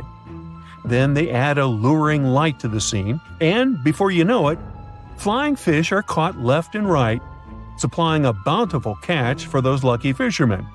Don't worry though, these flying fish aren't on the endangered species list. Not yet, at least. The next time you find yourself by the ocean, keep an eye out for these marvelous creatures. You never know when you'll see a flying fish extravaganza. Our next adventure takes us into the quirky world of underwater romance. Picture this: a scene that looks like someone doing the tango with their lunch. Wait, what? No, it's not a throwing up contest, I promise. We're diving headfirst into the jaw-dropping, pun intended, mating ritual of the jawfish. These curious creatures call the coral reefs of the Caribbean Sea and the Western Atlantic home. And boy, do they know how to make a spectacle of themselves. Forget about pickup lines or fancy gestures. These jawfish rely on their unique jaw-based moves to pursue their potential partners. It's like a dance-off, but with their mouths. Not only are these fishy fellas skilled in the art of sand scooping, but they also double as diligent parents. Talk about alliteration. Talk about multitasking. The males take their parental duties to the next level by carrying the precious eggs in their giant mouths until they're ready to hatch. It's like they have their own aquatic daycare center going on. When they're not busy nurturing their offspring, these jawfish transform their mouths into fighting tools. That's right, it's time for the Jawfish Fighting Championship. They go head-to-head, or rather mouth-to-mouth, in epic battles of mouth strength and agility. You know the old saying, put your money where your mouth is? Well, these jawfish take it to a whole new level. Whether it's for romance, parroting, or friendly competition, these jawfish show us that sometimes actions do really speak louder than words. They may look like they're having a bad seafood experience, but rest assured, it's just their unique way of finding love and expressing themselves.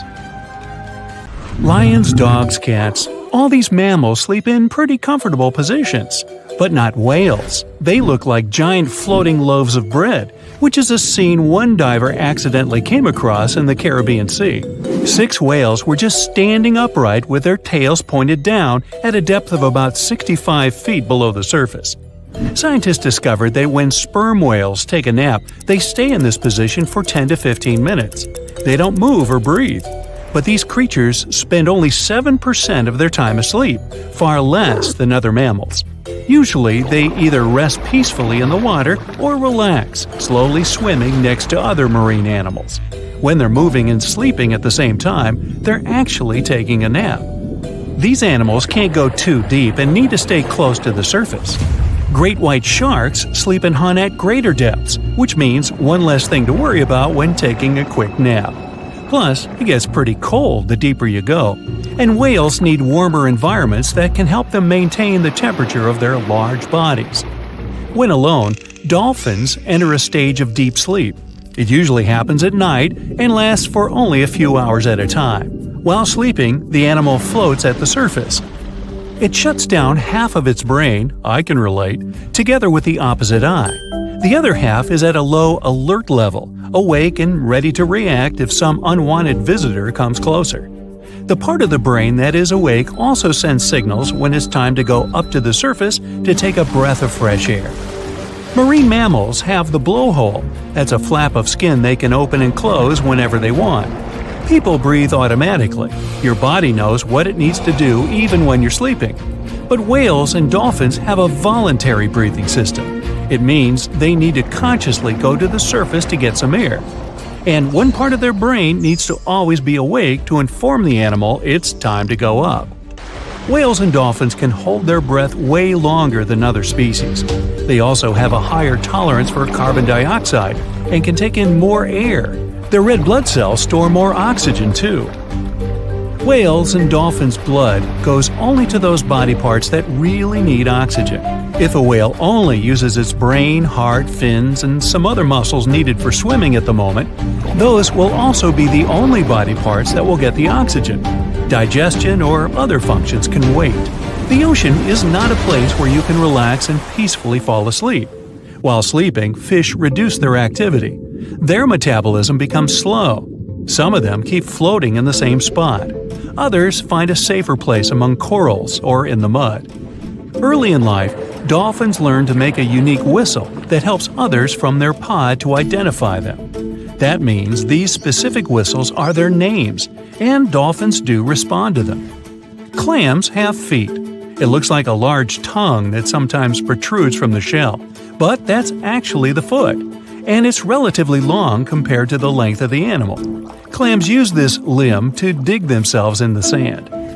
The blue whale is the largest living animal, and it's also larger than the majority of dinosaurs used to be. They can grow to more than 100 feet long and have a weight of almost 200 tons. That's like 50 adult elephants. A blue whale's tongue alone can weigh more than one elephant. Such a giant surely needs to eat a lot, 500,000 calories in just one mouthful. The blue whale's heart is the size of a small car and weighs 1,300 pounds. To move the blood through such a giant body, the heartbeats are so strong you can hear them even from 2 miles away. The heart of a whale beats only 8 to 10 times per minute. The whale is one of the loudest creatures out there. Its call can go up to 180 decibels, which is as loud as a jet plane. Almost 95% of jellyfish's body is made of water. For comparison, the human body is 60% water. It's probably not a surprise since jellyfish don't have a heart, blood, eyes, or brain. The other 5% of their body weight is proteins, muscles, and nerve cells. Jellyfish have been around for more than 500 million years. This makes them older than dinosaurs. These creatures haven't changed much, and today's jellyfish are pretty much like their ancestors. These creatures live in the ocean, but in 1991, more than 2,000 jellyfish polyps were taken into space. Scientists wanted to see how they would react in the environment with no gravity. The jellyfish reproduced and created 60,000 new polyps, but unfortunately, those couldn't function normally after getting back to Earth. One species of jellyfish can literally live forever. As it grows older, the critter goes down to the seafloor to become a polyp again, and that polyp turns into a new jellyfish with the same genetics. Greenland sharks can live 500 years. This is an animal with almost the longest lifespan among vertebrates. Sperm whales are sociable creatures. They spend their life surrounded by their family. These animals support one another and have close friends they remember well, even if they don't see each other for a long time. Electric eels have small eyes that are not so effective in environments with no light, so they mostly rely on their electric organs. Those consist of 6,000 cells. Eels use them to stow power, similar to batteries. These creatures use electricity like bats use their radars or dolphins their sonar. An eel can also produce enough electricity to power a panel of light bulbs. There's a small tropical archer fish that can learn to recognize human faces. This fish has an interesting ability to spit small jets of water from its mouth. Researchers showed the fish the image of two different faces placed side by side. One was unknown and the other was familiar. The fish was supposed to spit water at the familiar one. The creature took the right guess more than 80% of the time. Every year in the winter, great white sharks that live along the California coastline disappear. It feels as if they take a vacation for 30 to 40 days. The animals go to a point halfway between Hawaii and Mexico. They might do it to get some food, relax, or hang out with their buddies from other areas. The spot is now called the Whale Shark Cafe.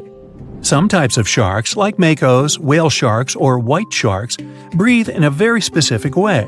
It requires them to swim all the time. They also need to move quickly and with their mouth open. This way, the oxygen can enter and reach their gills. Sea sponges are some of the most primitive animals. They're immobile, don't have a mouth, eyes, bones, brain, heart, lungs, or any other organ whatsoever. And still, they're alive. There's such a thing as a sea unicorn. That's an animal called the narwhal. Its horn is actually a tooth that can grow up to 10 feet long. Manatees, also known as sea cows, are distant relatives of elephants. Their weight can go up to 1,000 pounds. These creatures are vegetarian and need to eat around 10% of their total weight on a daily basis. That's lots of sea salad. In some cases, manatees share space with alligators, but they get along pretty well. You can even find a photo from Florida where an alligator rides a manatee's back. Frogfish have special fins that help these creatures walk along the sand. They're very useful in shallow waters. A ghost pipefish is hard to see, but once you spot it, you're bound to get really surprised. Its head makes up over 40% of its body. Crabs don't feel like wasting time on such formalities as putting foods in their mouth. That's why they taste it with their feet, which is where their taste buds are. Marine iguanas are the only lizards on our planet that like spending time in the ocean, even though they mainly live on land. They're herbivores that feed in shallow waters and swim like snakes. Iguanas use their long claws to hold on to the bottom when they need to graze. Green turtles can cross over 1,400 miles when migrating. They try to find the perfect spot to lay their eggs. Penguins sort of fly when they're underwater, reaching a speed of 25 miles per hour. More than 5 million years ago, I've heard, I wasn't around then, deep-sea worms and humans had a common ancestor. So we still share 70% of our genes with these creatures, and with sea stars, squid, and octopuses. The ocean covers over 70% of our planet, and over 80% of it is unexplored. More than 1 million species live there. But there are not only animals, 3 million shipwrecks are lying all over the ocean floor, hiding mysterious stories. Many of them are yet to be discovered.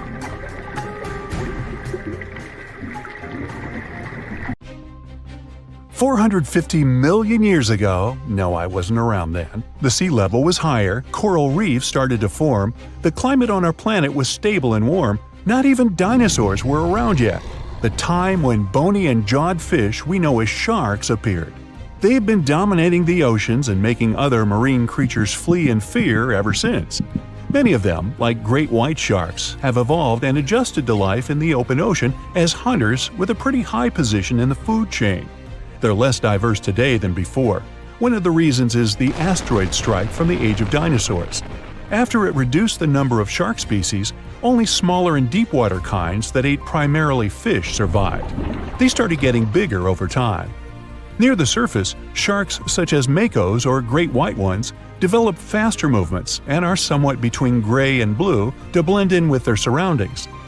The epaulet shark can even walk on the land. It can't take a walk on the beach because it can't breathe outside of the water, but it lives on coral flats in shallow tropical waters, so it can walk in kind of a crawling motion. But deep down below, there are mysterious, alien-looking, often huge shark species that didn't come to the surface, which is why they didn't need to adjust to the new environment and different conditions. They haven't changed a lot through time, so they're some living fossils. These creatures mostly don't have 5 gill slits, the most common number, but 6 or 7.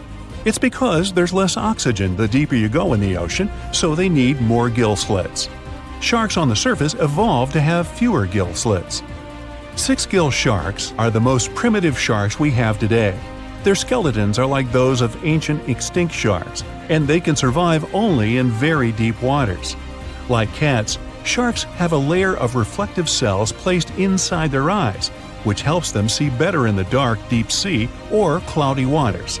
Sharks on the surface have big eyes because they evolved to hunt in the sunlight, so they tend to rely on their vision. Those that live in shallow waters have small eyes, so they can protect themselves from the sand. Like some other deep-sea creatures, 6-gill sharks also have bigger eyes to take in as much light as possible. They have more light-sensing rods, but don't distinguish colors that well. In the ocean's twilight zone, with the minimum of sunlight, there's a couple of bioluminescent shark species. They don't take in light within their eyes, but produce or re-emit it with their bodies. Their skin or organs have specialized cells that produce a soft blue-green light. Deep-sea creatures that produce their own light do that to attract their prey, deter animals from going after them, or, scientists think, communicate with each other. It can even help them to camouflage. They do it by hiding their silhouettes from animals going after them. They produce enough light to match their surroundings. The biggest luminous underwater creature is the kitefin shark, found swimming 980 feet below sea level, preying on groundfish or smaller sharks. It can grow almost 6 feet long and lives 3,200 feet below sea level. Deep-sea sharks are also bigger than those on the surface. The Greenland shark can grow up to 24 feet long, bigger than a great white. There's a thing called deep-sea gigantism. Creatures in nutrient-poor depths of the ocean grow bigger because, that way, they lose less energy as heat. The Greenland shark lives its life in slow motion. It has a slow metabolism and can go very long periods without food. With their slow pace, they evolved to live up to 500 years at depths of 7,200 feet. Sharks in shallow waters catch their prey relying on agility and speed, but for them, it's easier because there's plenty of food on the surface. Deep-sea sharks, with less food and slower life rhythm, had to develop a different style. They're more opportunistic, definitely not picky, and don't care if their future meal is alive or not. Frilled shark, another living fossil from the darkest depths, hasn't evolved much through time, and they're one of the last of their kind, with all of their relatives already gone extinct. It grows up to 7 feet long, primarily hunts on squid, and catches other sharks and fish. It looks like a dinosaur, a snake-like face, a long, smooth, thin body that moves in a serpentine way. It can propel itself with the power of its tail and curl like snakes. They don't swim in a straight line like other sharks. Cookie cutter shark grows up to 20 inches. It got the name because of the way it feeds, biting off small pieces. It's a parasite creature, which means it feeds off bigger animals but leaves them alive. They have sharp teeth and sometimes even swallow those that fall off on purpose. Some researchers think it could be because they live in the depths that are nutrient poor. If they swallow the teeth, they could recycle calcium and other material from it. Prickly shark is a rare and unusual creature with many thorn-like denticles and 2 small dorsal fins. It lives mostly in the depths of the Pacific region up to 1,900 feet. Ghost sharks are not even real sharks, but fish closely related to them and rays. They have big pectoral and pelvic fins, 2 dorsal fins, pretty big eyes, and unlike their cousins, have a single external gill opening. Ghost sharks have slender tails and can grow up to 80 inches, silver to blackish color. They sometimes live in rivers and coastal waters, but also in the depths of the ocean of 8,200 feet or even deeper. They are pretty weak swimmers, so they tend to feed on invertebrates and small fish. Goblin sharks. Swimming through the deep sea, this creepy shark with a flabby body suddenly sees a small, innocent squid. It goes toward it, but the potential snack notices it and quickly starts moving to dart away. It seems like the plan could work at first, but then the shark suddenly thrusts the jaw of its mouth and catches the poor little squid in a second. After the meal is finished, the animal simply fits the jaw back into the mouth and goes away as if nothing happened. This is possible because it has a jaw connected to 3-inch-long flaps of skin, which is why it can unfold from the snout. It can grow up to 12 feet long with a weight of 460 pounds. Scientists think goblin sharks are mostly active in the morning and evening. The shark has a long, prominent snout and specific sensing organs on it. It uses them to sense electrical fields in the dark oceanic depths. Seven-gill shark is a big cow shark, brown to silver-gray on top, white underneath, black and white spots, with a thick body, a small dorsal fin, and a wide, blunt snout. It can grow up to 10 feet long, mostly lives in the depth of 1,870 feet, but you can also find it in deep channels and bays. It can be aggressive toward humans if provoked, so don't. Like most deep-sea creatures, it's an opportunistic hunter that's not quite picky but likes to go after dolphins, seals, porpoises, and other marine animals. Megamouth sharks mostly live in the depths of 15,000 feet and spend most of their time in the dark, like me. Scientists discovered it in 1976 because it went near the surface at night to feed on zooplankton. That's the only time these sharks go there. During the day, they return to their quiet, dark, and mysterious depths. They are filter feeders, which means they keep their mouths wide open while swimming, so they filter the planktons they like to eat. There are organs that produce light inside of their mouths, which attracts potential prey, such as pelagic crustaceans.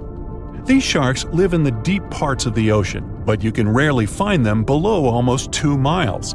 Scientists think some other, stronger bony fishes outcompeted them. Deep parts of oceans became oxygenated around 70 million years ago, and sharks have been around way longer. But bony fishes adjusted and adapted efficient ways to use oxygen, while sharks were slow with adaptations, so they lost. Also, oceanic depths are way colder, which is challenging for fish and the rest of cold-blooded animals because the speed of their metabolism widely depends upon the external temperature. The Heikegani crab lives off the coast of Japan and has a distinct pattern on its shell that looks like a human face.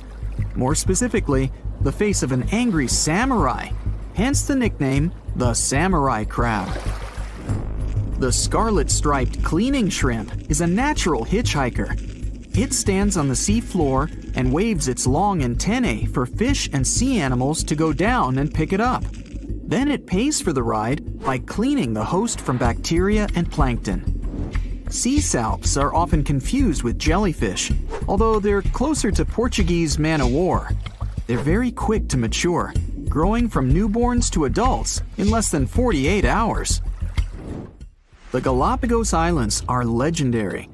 They've got giant tortoises, blue-footed boobies, Sally Lightfoot crabs, and red-lipped batfish. But if you've ever swum around there, you might have seen something really unexpected in the water. Iguanas, everywhere. These large marine reptiles eat the algae that grow on underwater rocks. They're strict vegetarians. I bet the fish are happy about that. A long flat tail designed for swimming helps them move around, and sharp claws keep them on the rocks for their daily sunbathing sessions. But watch them closely, they sneeze a lot. They haven't got a cold or anything, they're sneezing out salt. A special gland keeps the salt out of their nose, and they've got to get rid of it somehow. Sounds painful. What's cool is that they don't mind us in the water with them. Because the islands have been so isolated, the creatures here aren't afraid of humans. Fish can fly too. Thanks to their wing-like fins, flying fish can soar a distance of about 600 feet, almost as long as 2 football fields. They need flight to escape from predators. The skeleton shrimp could be the stuff of nightmares if it wasn't so tiny. As it is, it looks like a stick insect, but almost completely transparent. This creature looks more like a fish from a horror movie than from Earth's oceans. The sea devil anglerfish resides at a whopping depth of 3,200 feet and has no shortage of weird features: razor-sharp teeth, a misshapen body, and an unsettling stare. But perhaps the creepiest thing about the sea devil anglerfish is the way it catches its prey. It has a fishing rod-type appendage on its forehead that has a glowing light attached to the end to attract animals. Once these animals come close enough to the light, bam, they're captured by the sea devil's massive jaws. These guys are even capable of eating prey larger than they are, so their eyes aren't bigger than their stomachs. Starfish can cover their prey with their stomachs and eat it outside its body. Then, they simply bring their stomachs back inside. Well, that's handy. Their relatives, sea cucumbers, can do the same party trick, except that they leave part of their guts behind to scare their attacker. It's okay, the missing parts quickly grow back. Cockatoo squids, or glass squids, are a large genus whose members can reach quite impressive size. Yet, one thing they have in common is that their bodies are transparent, and the internal organs glow in the dark. Despite the hairy octopus looking like it's forgotten to comb its hair in the morning, it's actually its skin that's sticking in every direction. Other sea creatures have a harder time realizing where the octopus itself is this way, I guess. The hairy squat lobster lives in reefs, hiding from its enemies in crevices. If you're lucky to see it, you'll instantly notice the drastic difference between its whitish hairs and vibrant pink and violet claws. If you step on a sea urchin, you're gonna know right away. Look at those spikes. While they're not aggressive, they've got a great defense going against any creature that wants to eat them. Venomous spikes and a poisonous bite. Pick your poison, literally. They live in all the oceans of the world, so avoiding them is out of the question. They mostly hang out in shallow water, hiding in rock pools and reefs. So, unmindful people step on them a lot. The long venomous spikes of the urchin look like needles. They feel like them too. They can go in quite deep. Plus, they release a strong toxin. So, what's the cure? Remove the spikes quickly and wash with salt water. Sea turtles are constantly crying. They're not sad or anything. The weeping is only because they excrete excess salts from their body through their tears. Box jellyfish tentacles grow up to 10 feet long, and each tentacle has 5,000 stinging cells. Not bad for a creature that's mostly just water. Their venom is strong enough to paralyze anything they want to eat. Now, if you happen to get stung, it's going to hurt a lot. Its toxins contain proteins that affect the heart, skin cells, and even our nervous system. No wonder it's considered one of the most dangerous creatures on the planet. I wouldn't recommend using sunscreen, soda, coffee, or other older methods. They don't work. Your best bet is some good old-fashioned seawater. Looks like jellyfish are the rulers of the ocean, not sharks. The margin sea lizard isn't an actual lizard. It's a kind of sea slug that dwells close to the water surface. It swims upside down and somersaults to get food. And let's admit, it looks very cute. When some foreign object gets into an oyster's shell, be it a grain of sand, a parasite, or garbage, the thing irritates the mollusk's inner walls. Since the animal can't spit the item out, it envelops it in thin layers that separate from the body. These pearlescent layers accumulate until they form a round pearl. In the past, people believed that pearls were the tears of mermaids. Now we know they're just some decorated debris. Dolphins have highly developed communication. They call each other by name. Each dolphin responds to a specific sound. Mostly they say, "Stop calling me Flipper." The orca is the largest of dolphin species, and they actually have different cultures. Two orcas from different social groups won't even understand each other's language. They're the only animal known to do this.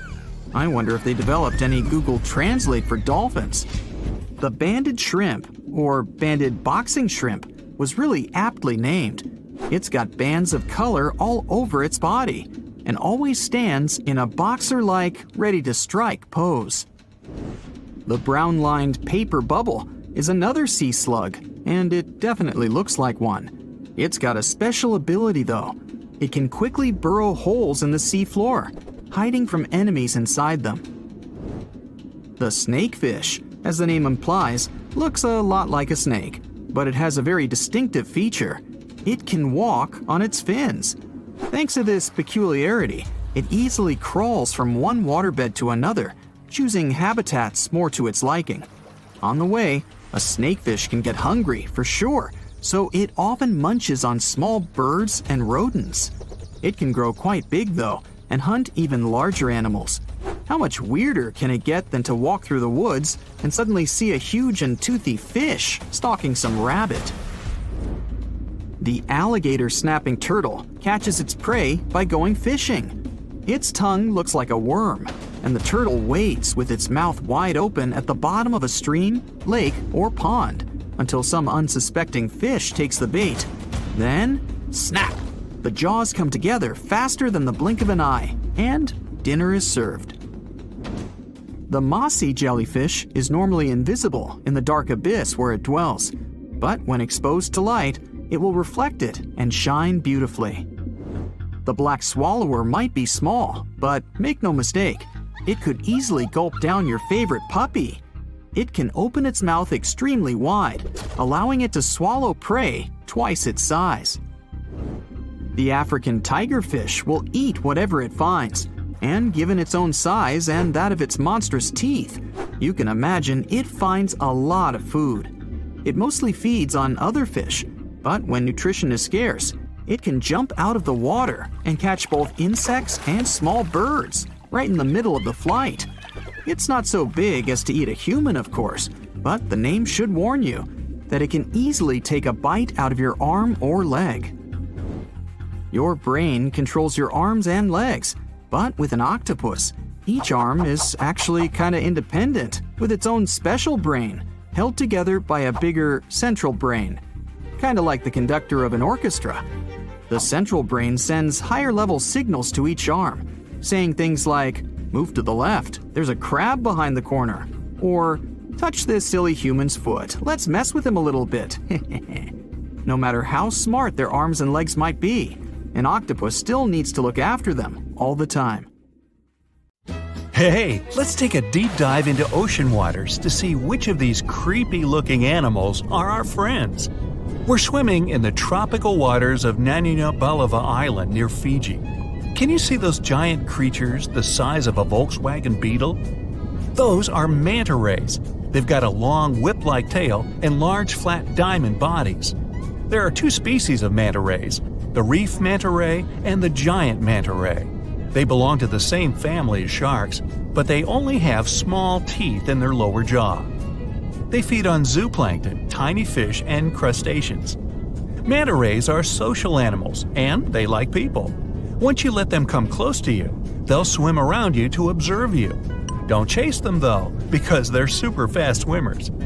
Their name translates to cloak or blanket, and out of all sea creatures, they've got the largest brain compared to body weight ratio. These fellas can recognize themselves in a mirror. The Asian sheep's head wrasse follows. Even if it seems unsightly, it's one of the friendliest fish you'll come across in the shallow waters of Japan, China, and Korea. It has protrusions on both its jaw and head. It likes to hide in its anemone, and it's usually scared to go out even at 40 inches long. One of these fellows developed a friendship with a Japanese scuba diver 30 years ago. When the diver found the fish, it was injured, and he helped it recover. The diver had been the caretaker of an underwater Shinto shrine. He calls the fish by hitting the underwater bell. Time to go swimming with the largest fish in the world, the whale shark. Though these creatures are sharks, they have a lot in common with whales. They can live for 100 years, though they've got tiny brains. They're indifferent to humans. These fellas don't care about anything they can't eat. And unlike other shark species, they won't bite you. Whale sharks are filter feeders. They do have teeth, 3,000 of them, but they don't use them. They've got a massive mouth, like me, but their throat is only the size of a quarter. Next, we have the sunfish, a fish without a tail that looks like it's been cut in half. It has large fins, and when you see it breaching on the surface, you'll think a shark is approaching. The sunfish dives deep in the water to let other fish exfoliate his skin and remove parasites.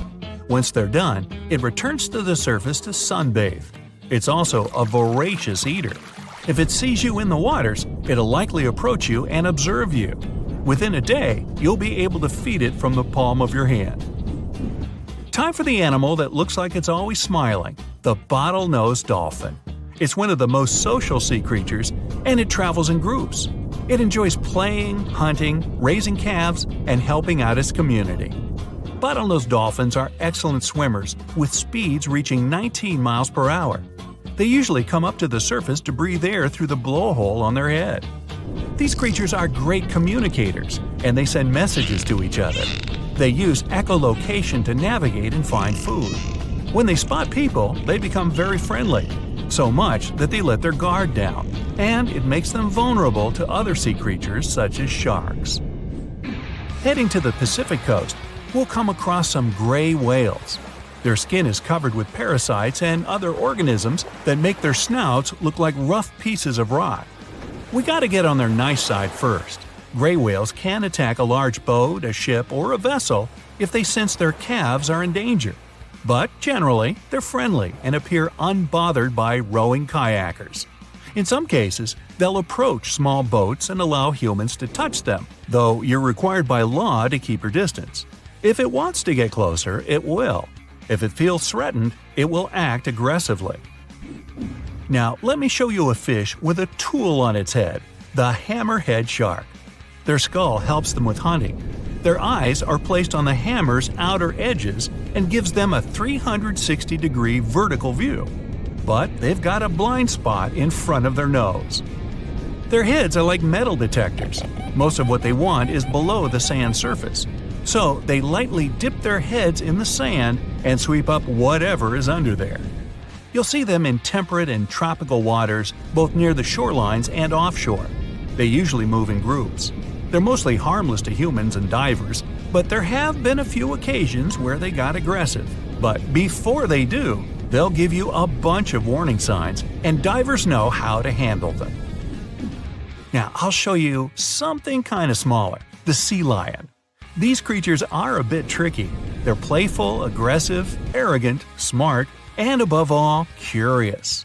Sea lions can't breathe underwater, but they can dive almost 1,000 feet deep, and they can hold their breath for a long time. They take in air through their nose, and once they dip their heads in the waters, their nostrils slam shut. If they spot humans at the beach, they'll stay away and wait for them to leave. Wild sea lions aren't the friendliest to anyone, especially if they feel threatened. The approachable ones have been trained in captivity. Beluga whales are next. They're white with bulgy heads, and they're amongst the most social and loudest you'll ever meet. Their upwards-facing mouths make them look like they're smiling. When beluga whales are born, they're a dark gray shade. It takes 8 years for their skin to turn white. They can change the shape of their heads by blowing air around their sinuses. Beluga whales love humans. Once they make human friends, they don't want to leave. Even though they're wild animals, they become too entrusting with people. Marine biologists suggest staying away for their safety. Have you heard of sea cows? Those are actually called manatees. You'll see some in rivers and others in the ocean. Even though they're large, they usually stay in shallow coastal areas, munching on seagrass, leaves, and algae. Manatees bring their heads to the surface every 4 minutes or so to breathe, but they can hold their breath longer than that. They're slow travelers, and even if they aren't as smart as dolphins, they can understand colors.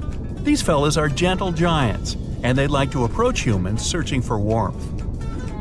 Next, we've got the basking shark, the second largest shark in the world. Their mouth is their most impressive feature, like me, since it can open more than 3 feet wide. Okay, you win. These creatures have an intimidating appearance. But despite their size, they're harmless to humans, and divers swim with them. They're very social and can form schools of 100 individuals. They swim near the water surface, filter feeding on plankton. They too have a bunch of teeth that they don't use. Do you know which creature can sing loud songs for 30 minutes? I know, berry manatee. That might be before your time. Actually, it's the humpback whale. Scientists aren't sure why they make those low howls and noises. They might be trying to communicate with others to attract mates. You'll see them near coastlines, feeding on tiny food, and they use their flukes to propel through the water. Humpback whales are less friendly than gray whales because they're very cautious. But they're the heroes of the ocean. They try to save other animals from orcas, and experts say they're capable of decision-making and problem-solving. On one occasion, a humpback whale jumped in to save a whale biologist from a tiger shark. Now, let's try to spot the expert in disguise, the Caribbean reef octopus. The specialized color cells help it blend in with the sand and ocean rock's rough texture. But Caribbean reef octopuses are loners, and they like to get around on their own. This creature is also teeny tiny. It can grow almost 5 inches, and with their legs getting as long as the average person's foot. If you get too close to them, they'll likely turn blue and warn you that they feel threatened. Even though they're trusting, it's better to keep your distance to keep them calm. A weird-looking creature walks around like a living vacuum cleaner down in the ocean's pitch-black depths. I'm talking about sea pigs. They got their name from their pinkish bodies, and they fit in the palm of your hand. These creatures don't swim, they walk around on the seafloor. Their legs consist of 5 to 7 pairs of enlarged tube feet. and they have tentacles around their mouths to fiddle through the mud to find scum to munch on. Yumbo! Since they're vulnerable, they have poisonous skin for protection against other sea creatures. If you encounter one, it'll be quite friendly, but if you want to keep it as a pet, you'll need a very deep tank. Speaking of slimy water creatures, let's talk about comb jellies. They're friendly animals that like to swim close to the shore on warm summer evenings. There are two types of comb jellies, some with 2 tentacles and some without any. You can spot them at night since they glow in the dark and light up the waters. One of them is the sea gooseberry. On the sand it looks like a transparent blob of jello, and it can fit into a teaspoon. Unlike jellyfish, comb jellies don't sting because they don't have stinging cells, and they're safe to swim with. Well, hey there! We dive back in time and into the oceans over 500 million years ago, just, because we can.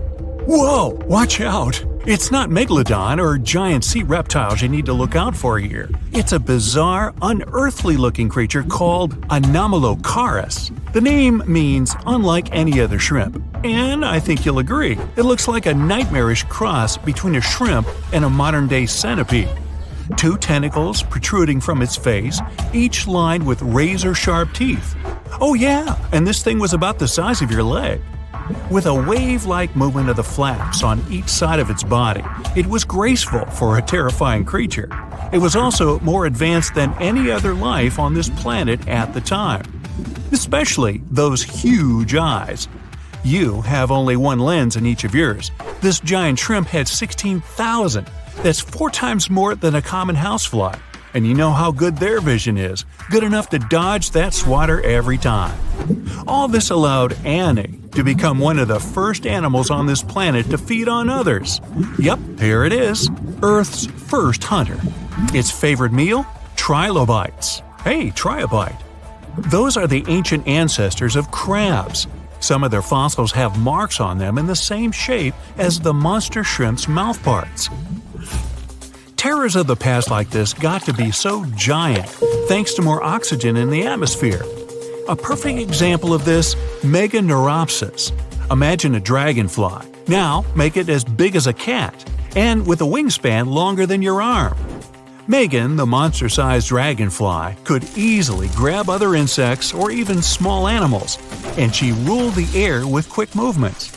Back then, there were still no large birds or other airborne enemies for this behemoth bug, so it was safe and free to grow as large as this planet would allow. Piranhas of the past were also jumbo-sized. Mega piranha was about 3 times the size of the river terrors we have today. Its bite force was about the same as a tiger's, and those striped kitties bite down 2 times harder than lions. That means it probably not only dined on other fish and any land creatures that, got too close to the water, but it could also easily crunch down on large turtles and other unlucky shelled creatures. And fun fact, modern-day piranhas bark like dogs when they're about to enter a confrontation. It actually sounds more like a frog's ribbit. But makes you wonder, what did this mega-sized ancient cousin sound like? A bear roaring? How about giant sea scorpions the size of your bed? Go back about 460 million years, and you'd see them swimming under you. And watch out for that tail. Scientists still don't know if these creatures could use it to inject venom like your standard land scorpion, but something tells me I wouldn't want that thing anywhere near me. Then there's this guy, Therizinosaurus. Terry looks sort of like a goose with long arms. Oh, and did I mention this goose dino is about 2 stories tall and longer than a bus? Yow! Its arms make the T-Rexes look even more bite-sized, each 8 feet long, almost triple the length of T-Rexes. And on the end, razor-sharp claws the size of your whole arm. Now, don't worry about those lengthy claws too much, though. Terry probably used them to cut through giant termite nests. So, this huge reptilian goose was more interested in eating bugs and plants. Another mega monster for you, Megatherium. The giant ground sloth could look a giraffe straight in the eye and weighed as much as a hippo. It moved mainly on its hind legs and used its massive tail as support. He had huge paws with colossal knife-sized claws. The sloth could use them to defend itself from enemies and to bend tree branches in search of food. But the biggest danger to the giant ground sloth wasn't dinosaurs or saber-toothed tigers. It was our own species. Yep, humans showed up just in time to meet this fellow and to, eat him up. Titanoboa was a terrifying 50-foot snake, as long as the great Megalodon itself. It was also more than 2 times heavier than the heavyweight champion among snakes today, the green anaconda. Crocodiles were a regular on this serpent's menu. Titanoboa could swim 3 times faster than the fastest Olympic swimmer our species has ever seen. It was quicker and more dangerous in the water than outside it. And don't forget the boa part of its name. This massive snake wasn't venomous. Instead, it liked to squeeze. Remember that giant shrimp from earlier? Well, Opabenia looks like its teeny-tiny finger-sized cousin. And instead of 2 toothy tentacles, this thing had a vacuum hose coming out of its face. On the end of that trunk, what looks like a single crab claw. Add 5 eyes and a mouth under its head, and you've got a recipe for something not of this planet. Only it is. This creature used its trunk like an elephant does. Its claw grabbed food from the bottom of the ocean and brought it up to its mouth. This thing is so weird-looking that, apparently, when the scientists who discovered it presented his findings to an audience, they all laughed as if he were joking. Now, a real-life monster, the Tully monster. From a distance, it looks a bit like Nessie, that long neck and teeth-lined jaws. But get closer, and you'll see it's more like a long nose with a mouth attached at the end, like a mosquito. Its eyes are further back, sticking out of tubes all snail-like. Tully was an ancient mollusk, about the size of your forearm. It probably dined on jellyfish and shrimp 300 million years ago. Thylacus smilus will put a smile on your face as long as you don't get too close. No, it's not a relative of the saber-toothed tiger. It was a marsupial, making it more related to a kangaroo than anything. And if you compare them to body size, its fangs were actually longer than a saber-toothed tiger's. And they grew continuously. As for that beard on its chin, that's actually all chin. The lower jawbone grew down to a point under the mouth. Those fangs were rooted to the skull, going way back to its eyes. When the mouth was closed, that bony beard protected the long, sharp teeth from breakage. Staganapolis, not to be confused with Minneapolis, might look like a big crocodile with a squished-in snout, but it was mostly harmless. Its small head and very few teeth meant the reptile didn't have much to work with when protecting itself. That's what all those armored scales were for, and no need for huge fangs or long rows of razor-sharp teeth when you're a plant eater. That beak-like tip on its nose allowed the stag to dig up plants. So, really, this reptile was more like a 10-foot scaly pig than a croc. Basilosaurus was a type of ancient whale that lived on our planet about 45 million years ago. Not quite as long as a blue whale, but this guy was still big enough to munch down on other whales and even sharks. Some people believe these monsters could still exist today. Eyewitnesses claim to have seen a giant sea dragon, and Basilosaurus fits the description. Plus, 90% of our oceans are unexplored. There's plenty of space to hide a sea monster. But scientists haven't found any fossils of this ancient whale younger than 3.7 million years. So, this myth is busted. Stegosaurus is one of the most recognizable dinosaurs that ever lived. It can easily be distinguished by those huge spikes on its tail and the bony plates on its back. It was twice as long as a giraffe and nearly 5 times heavier. But compared to its body size, it had the world's smallest brain. It was no larger than a dog's. Pelagornis had the largest wingspan of any bird ever discovered. It was twice the size of the largest bird today, the wandering albatross. Such huge wings made it hard for the bird to take off. It could only do so by jumping off cliffs. And when it finally spread its wings, this giant could only go about 40 miles per hour. The fastest bird today can reach speeds 5 times that. Dwarf lantern shark. Sounds kind of like a superhero, huh? This is the smallest shark in the world. It's only the size of your palm, and it can glow in the dark. Well, that's a superpower. Blue-ringed octopus. The most beautiful octopus in the world. But the bright colors of animals usually indicate they're venomous. An antidote to its venom is yet to be found. Although this little guy is the size of a TV remote. Sarcastic fringehead. Though this fish is only 12 inches long, it can eat prey much larger. Its jaw can open just like a dinosaur's. The sarcastic fringehead has been known to attempt to swallow a whole octopus. Hey, can't we all just get along? Red lionfish. This beauty has an incredible appetite. It can eat fish 2/3 the size of its body, and it hides the needles on its fins, which contain a potent venom. Striped surgeonfish. It has scalpel-sharp spikes on its fins, not to perform surgery, but to hunt. And unlike a doctor, it has venom on them. Black dragonfish. This is the only fish that can produce infrared light thanks to the chlorophyll in its eyes. It lives only at a depth of 6,600 feet, and you can only reach that depth in a special submarine. Reef stonefish. This genius of camouflage usually lies on the bottom and pretends to be a rock. Tourists can often step on it, and sharp needles on its back can easily cut even through the hard sole of a boot. Viperfish. This fish, the size of your forearm, has the largest teeth in relation to its head in the world. But you're unlikely to encounter it because it lives at a depth of 13,000 feet. Lamprey. These are parasites that stick up to other creatures and live off of them. Only these guys are 10 times bigger than the average river leech. Mega piranha. The most aggressive fish in the world, the size of a Doberman dog. A pack of these guys could leave nothing of an entire cow in just a couple of minutes.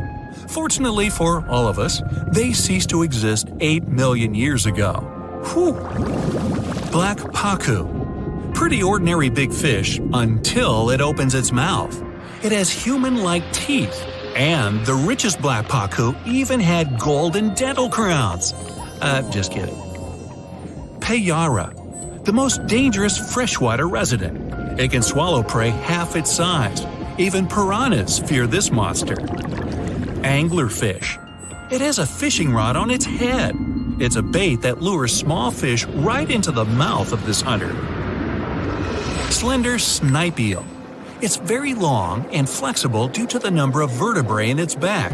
There are 750 of them. By comparison, we only have 33 to 34 vertebrae. Barracuda. Its jaw is similar to that of a great white shark, but its trademark is speed. It would beat any Olympic swimmer at 29 miles per hour. Ocean sunfish. It's a fish the size of an adult person, and it's the heaviest bony fish in the world.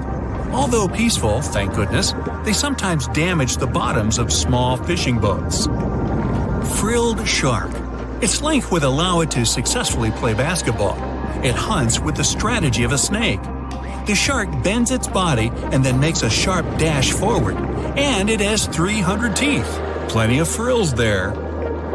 Electric eel. Its feature is its electrical organs, which can discharge 4 times as much as a normal household socket. The electric eel's shock can easily stun a large horse. Box jellyfish. It doesn't just drift in the waves near a shore like a regular jellyfish. Oh no! These guys are very fast and can even catch up with a person in the water. And their sting is hazardous. They don't look for trouble, but they're always ready to defend themselves. Goblin shark. Its snout ends in a long, blade-like outgrowth, and its jaw could extend all the way to the end of the snout. It's one of the most terrifying sharks in the world, despite its tender pink color. Saltwater crocodile. This is the most bad-tempered crocodile on the planet, and one of the largest at 20 feet. They're not afraid of humans and only consider us as food. Hey, don't snack on me. Great white shark, the most notorious inhabitant of the oceans. Once, a great white shark pierced the bottom of a tourist yacht. The boat sank, but luckily no one was injured or eaten. Greenland shark. These are the real long livers of the marine world. They have a very slow metabolism and can live up to 300 years. For comparison, the oldest human was 122 years old. Giant oarfish. This fish is as long as a giant anaconda, and it holds the title of the largest bonefish in the world. Giant manta ray. This creature might look like it's smiling, but it'll rush at you without hesitation.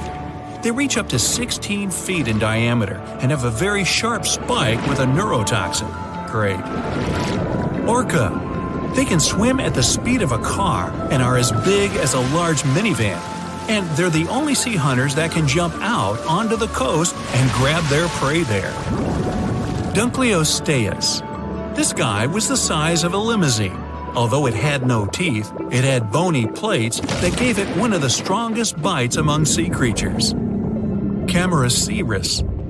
This is an ancient clam of incredible size, but 90% of its entire body was a cone shell. It was heavy, which prevented it from moving very fast. So most of the time, Camaraceris lay motionless on the bottom, waiting for small fish to swim by. Kronosaurus. It was similar to a crocodile, only several times larger. The remains of one of them contained dinosaur bones, so Kronosaurus hunted not only in the sea, but also on land. Helicoprion.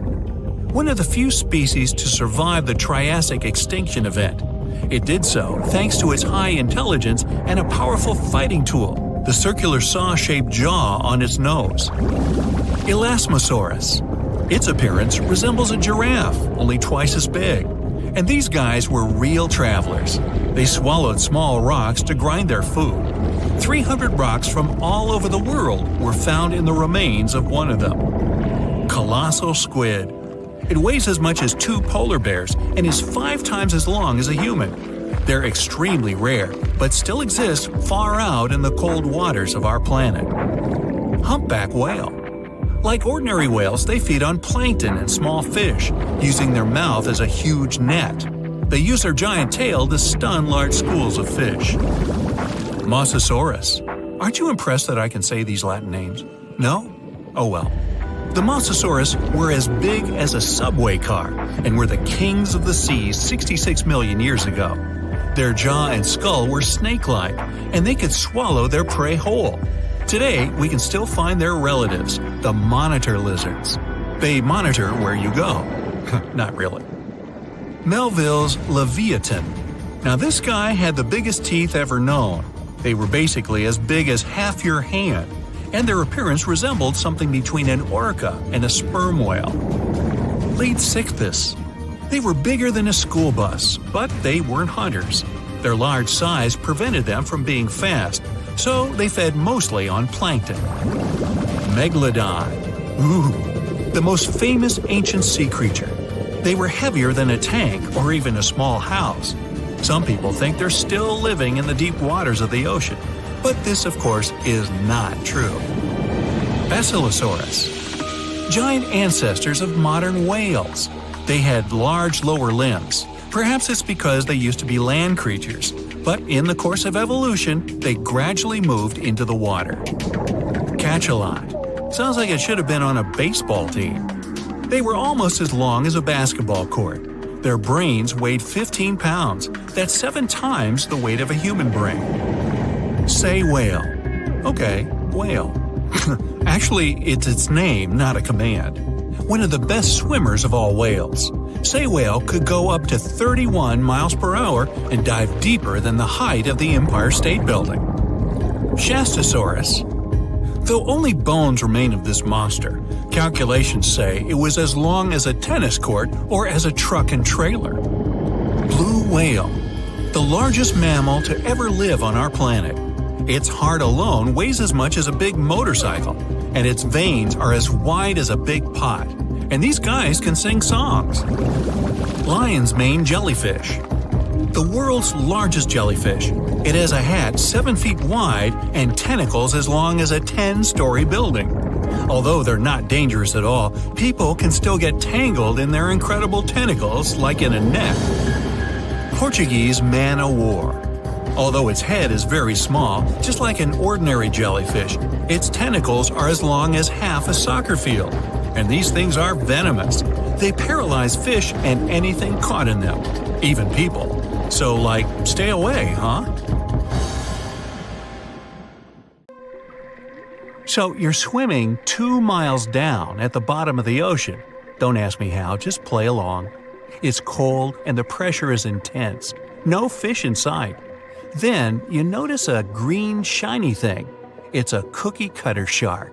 Its neck glows in the dark to attract fish and other delicious treats. The shark doesn't look like much. It's small, about the size of a cat. It has brown skin and large green eyes. But looks can be deceiving. Every night, this creature rises to the surface and goes after great white sharks, whales, even swordfish. If you look closely, you'll see a round mouth with a bunch of sharp teeth in it. They don't just bite, they work kind of like a saw. This one's called a cookie-cutter shark because when it sees something delicious, it takes a cookie-shaped bite out of it. These sharks have even been known to disable submarines. Wonder what flavor they are. Our next shark is about the length of a car. Only about 100 of these sharks have ever been seen, but if you met one, you'd never forget it. It has a big mouth, a huge mouth, a mega mouth, like me. It's the mega mouth shark. You could easily fit in it if you curled yourself up. They're not dangerous though, not to humans. They feed by swimming around with their mouths open, filtering out plankton and other underwater goodies. The shark has special organs in its mouth that glow, attracting little crustaceans. It swims deep in the ocean in total darkness. Probably has a great smile though. Thresher sharks also have a huge body part, the tail. It's almost half the length of the shark itself, and it looks like a helicopter blade. It's one of the few animals that hunts using its tail. The shark sneaks up on a school of fish and starts to shake its moneymaker. This freaks out some of the fish, which is exactly the plan. In a pinch, it can also use its tail to defend itself. The best thing about this shark, it doesn't attack people. The angel shark. There are quite a few types of angel shark out there, but they're more shark than angel. They're flat like stingrays, and their skin is covered with patterns that help them blend in with the seafloor. Because of this disguise, divers sometimes accidentally touch them, which isn't the best idea. They're fast and have powerful jaws. Still, they prefer the taste of small fish to you. The horn shark has 2 ridges that look like horns right above its eyes. It's definitely the grandpa of the shark world. Not aggressive, swims pretty slowly, and is up late almost every night. Its 2 favorite meals, sea urchins and crustaceans. It moves its fin on the seafloor almost as if it had paws. But don't underestimate this guy. It has one of the strongest bites of any shark. It needs those strong teeth to crush the shells of its late-night meals. And if something tries to attack it, watch out. Horn sharks have sharp spikes on their fins. The award for the ugliest shark goes to the Goblin Shark, and it's not even close. From the outside, it already looks kinda weird, and is about the size of a pink underwater motorbike. It has a long tail and a seriously long nose. It lives way down in the depths of the ocean and loves to eat squid. It's not as fast as its relatives, but it's way more sneaky. It has a secret squid catching technique which is totally wild. The shark swims behind the squid. It's catching up, getting closer and closer, but the squid isn't slowing down, no way. It looks like the poor goblin shark won't have any lunch today. Then it opens its mouth. Its jaw is attached to folds of skin that mean it can literally throw its jaw out of its mouth. And it's a shark, so those teeth are sharp. That extra reach helps it grab its lunch, and when the meal's over, it pops its jaw back in its mouth. These sharks have been seen many times off the coast of Japan. They're actually named after the goblins in Japanese myths and fairy tales. There's only one thing out there cooler than a ninja shark, It's the ninja lantern shark. Imagine there's a tube you can slide down that takes you to the bottom of the ocean. It's too dark, you can't see anything. Suddenly, a glowing dot, moving around in the distance. It's coming closer, shooting towards you. It's a blue glowing head. Worse, it looks like this head doesn't have a body attached to it. The ninja lantern shark has black skin, so it's almost invisible in the dark. It's only the size of a human arm, but its small, sharp teeth are no joke. No one really knows why this shark glows. Maybe to attract tasty fish? Another theory out there is that it uses this light to communicate with its friends. It has friends? The hammerhead shark. These ferocious sharks can weigh up to half a ton. They live in tropical waters all over the world, and they're one of the most recognizable sharks out there. Their eyes really are located on the sides of their hammerhead. This means they can see in almost all directions. They even have special neck muscles to lift their head up and down just to see that little bit better. Their favorite food? Stingrays. You know, those flat things that swim along the seafloor, camouflaged to look like sand and bits of rock. Stingrays get by blending in with their surroundings. Danger mostly just swims by. But the hammerhead's eyes see everything. Uh-oh. Great white sharks, hammerheads, and other large sharks live for about 25 years. But one shark can live much, much longer. The Greenland shark can live anywhere from 300 to 500 years. It lives mostly in the North Atlantic and Arctic Oceans. It loves to swim deep down where it's dark, so it uses its nose to sniff out food.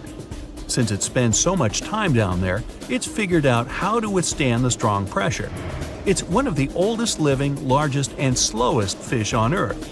Just imagine, you're on an Arctic cruise and you see one of these sharks moving slowly through the freezing cold water. It might be 400 years older than you. Most sharks are omnivorous. They can go after dolphins, other sharks, crabs, sea urchins, smaller or even larger fish, hot dogs. Kidding about the hot dogs. But the bonnethead shark is a bit different. It eats algae for about half its meals. It's actually related to the hammerhead shark, but its head looks more like a shovel. Can you dig it? If you see this guy swimming around, you might think it's a sea snake or a huge water worm. Frilled sharks like to swim way down at the bottom of the ocean, like a lot of sharks. When they're chasing something delicious, they move kind of like a snake. And just like a snake, they like to gulp down their lunch all in one piece. But that doesn't mean they don't have teeth. They have about 200 nice and sharp ones. The saw shark has a long, flat, and seriously spiky nose. Those teeth on its nose never stop growing. Each tooth is equipped with electric receptors to help the saw shark feel around for nearby fish, like a ship's radar. When dinner's nearby, the shark swims up and strikes with its nose, waving it around like a knight showing off his skills. Meanwhile, you won't have time to blink if this guy floats past. Did you see it? How about now? Meet the fastest shark in the world, the short-fin mako shark. It can swim up to 35 miles per hour. That doesn't seem that quick on land, but underwater, that's fast. Slower than a cheetah, but faster than most dogs. It's warm-blooded, which is super rare for a shark. That helps it swim to cold and distant places where an ordinary shark simply wouldn't survive. The swordfish goes much faster. It can swim up to 60 miles per hour. It's not a shark, but it's still an amazing creature. In a race, the swordfish will usually come out on top, but it's not just fast, it's ingeniously fast. It has a gland next to its nose that pumps out a special oil. This oil spreads through its nose and comes out through tiny holes. This special oil is waterproof, which lets the swordfish glide through the water at high speed. It looks like a prehistoric creature that came from the time of dinosaurs. This scary beast is called the basking shark. It can grow up to 39 feet. People have only reported 3 of them in the past 160 years. The last sighting was in 2015, and before that, about 80 years ago. These sharks sometimes rise to the surface to filter out small animals, such as shrimps and other small crustaceans, when they want to have a nice, tasty seafood dinner. But when there isn't enough grub at the surface, they go down to the depths of almost 3,300 feet, where they tend to stay for months, which is something researchers discovered using satellite tags. Tag, you're it! Now, basking sharks like to spend their time in more temperate waters, but they can migrate long distances. They live across the globe, but in warm tropical or subtropical areas, they won't go near the surface because they're not fans of high temperatures. The lion's mane jellyfish is not that rare, but it's fascinating how large it is. It's the biggest among jellyfish species and the longest animal. Its total length can reach 120 feet. That's approximately 23 feet more than the longest blue whale scientists know about. The jellyfish has around 70 to 150 tentacles, and they all contain huge amounts of neurotoxins that can seriously harm you if you come in contact with the animal. But people don't usually come across this type of jellyfish because it rarely lives near the coast, preferring the open ocean. Generally, you can find the lion's mane jellyfish no deeper than 65 feet below the surface, where it dines on small fishes, zooplankton, and some other types of jellyfish. It uses its tentacles to catch its value male. Hey, you want fries with that? The giant phantom jelly comes out of the darkness and depths of the ocean's midnight zone. Its sun-hat-shaped bell reaches over 3 feet across. This bell trails 4 ribbon-like mouth arms that can be up to 33 feet long. This quite rare creature uses its mouth arms to catch unfortunate animals swimming around and not knowing what's coming for them. Giant phantom jelly propels itself through the water with periodic pulses coming from its orange head. It glows faintly and mysteriously in the pitch-black depths. It lives across the globe in all the oceans except for the Arctic. I'm guessing it's too cold. Because of its odd shape, people often call the oarfish the dragonfish or sea serpent. It's about 26 feet long, which makes it the longest bony fish we know about, and lives at depths of 3,300 feet. Oarfish spend most of their time in the deep, dark parts of the open ocean in tropical and subtropical areas.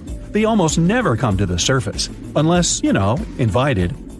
It's a ribbon-shaped and shiny silver creature with a long red dorsal fin and red oar-like pelvic fins. Its body has no scales and is very thin. The fish can grow to a length of about 30 feet and weigh 660 pounds. Oarfish have really big eyes that help them see better in their dark, scary surroundings. The frilled shark is definitely one of the gnarliest-looking marine animals out there. If you saw it somewhere, you'd probably think you went back to the age of dinosaurs. Yup, the frilled shark is a prehistoric creature because its roots go back 80 million years. This living fossil can grow to be 7 feet long. It got its name from its frilly gills.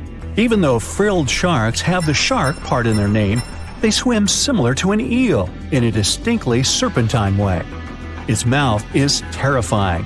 Similar to the maw of the great white shark, it has 300 trident-shaped teeth lined in 25 rows. Hey, come a little closer, huh? Researchers discovered this creature in the 19th century, but people rarely see it, and no wonder. It usually lives at depths of between 390 and 4,200 feet. Most of the time, the frilled shark feeds on squid, swallowing them whole. Its long jaws allowed the frilled shark to gape extra wide and swallow animals half as long as its entire body. Goblin sharks are very rare. Researchers have spotted fewer than 50 of them in more than 120 years. But maybe that's for the best, since we're talking about a pretty scary fella with a narrow snout and sharp teeth. It's also capable of thrusting its entire jaw outward when it wants to catch something. Sounds familiar. As it's lurking through the dark depths of the ocean, a goblin shark sees a small squid that looks quite yummy. The dangerous animal inches toward the squid. When the poor creature notices the predator, it tries to dart away, but it's too late. The shark has already thrust its jaw the whole 3 inches out of its mouth. This jaw is connected to the flaps of skin the shark can unfold.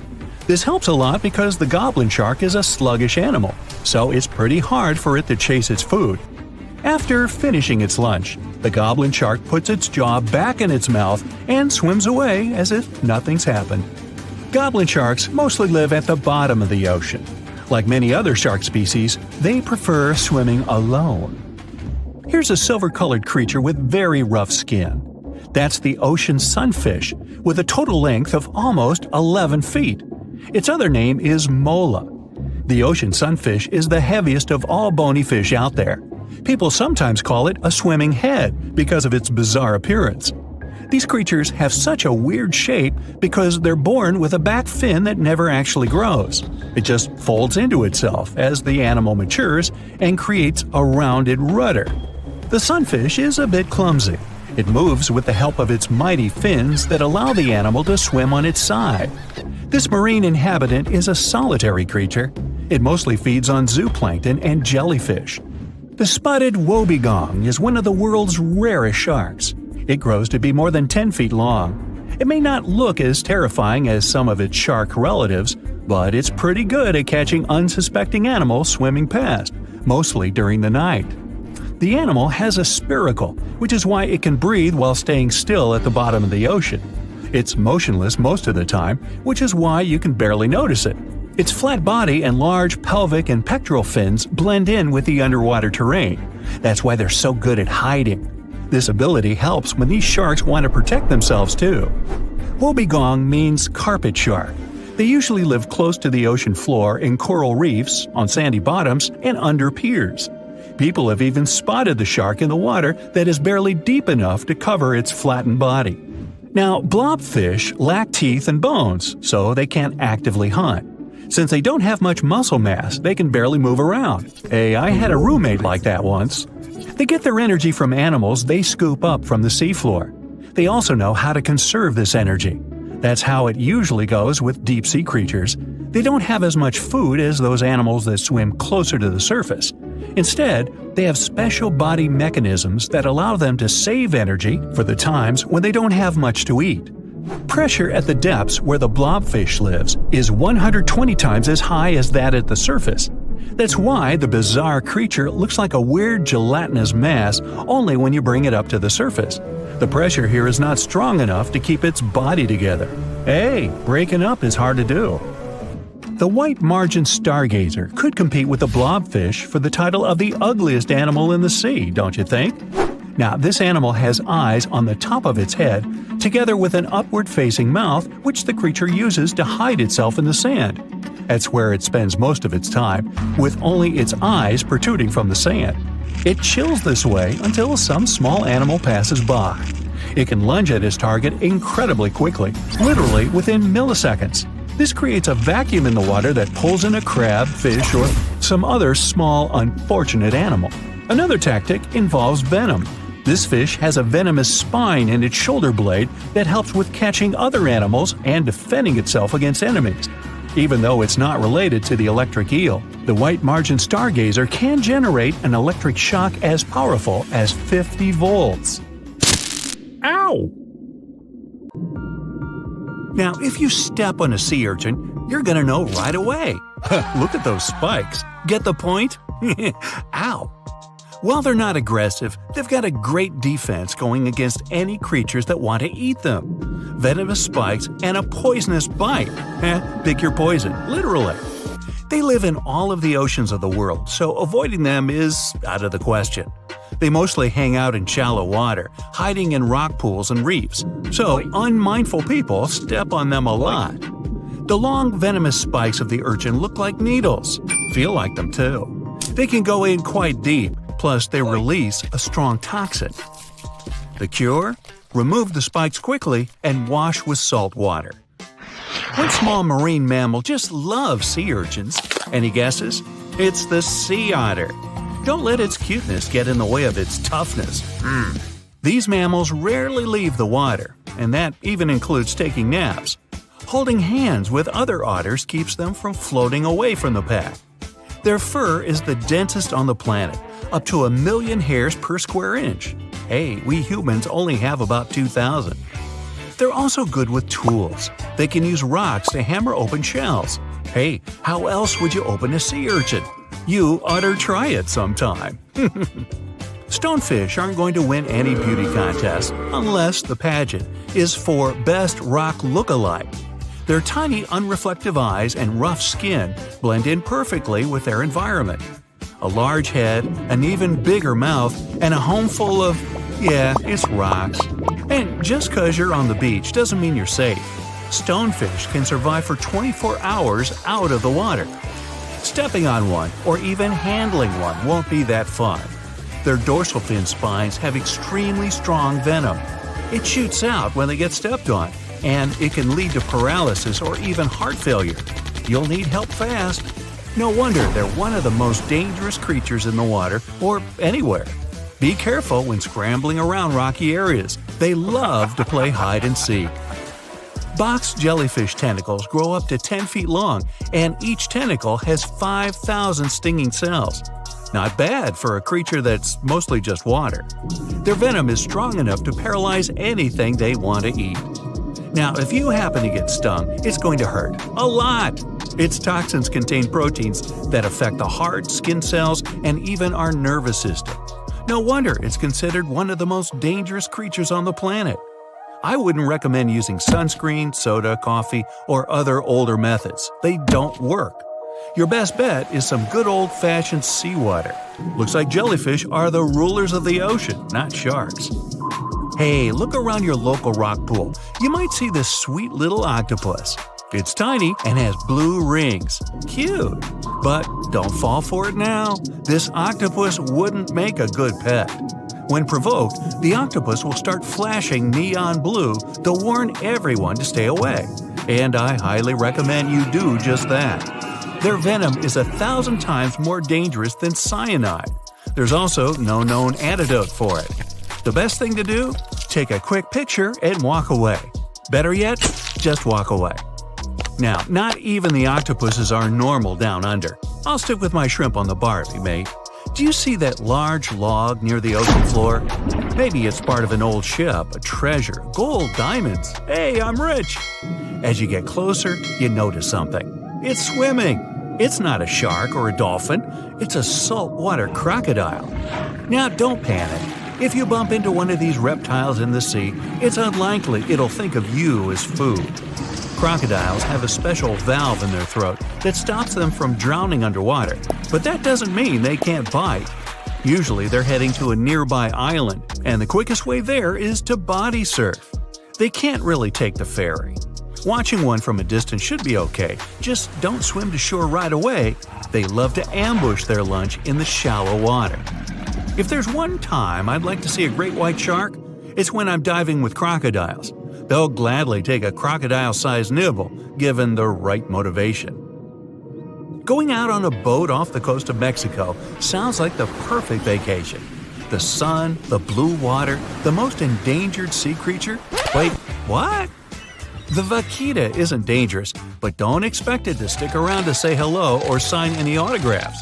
It's incredibly shy. This little cow, that's what the Spanish means, is one tiny sea mammal.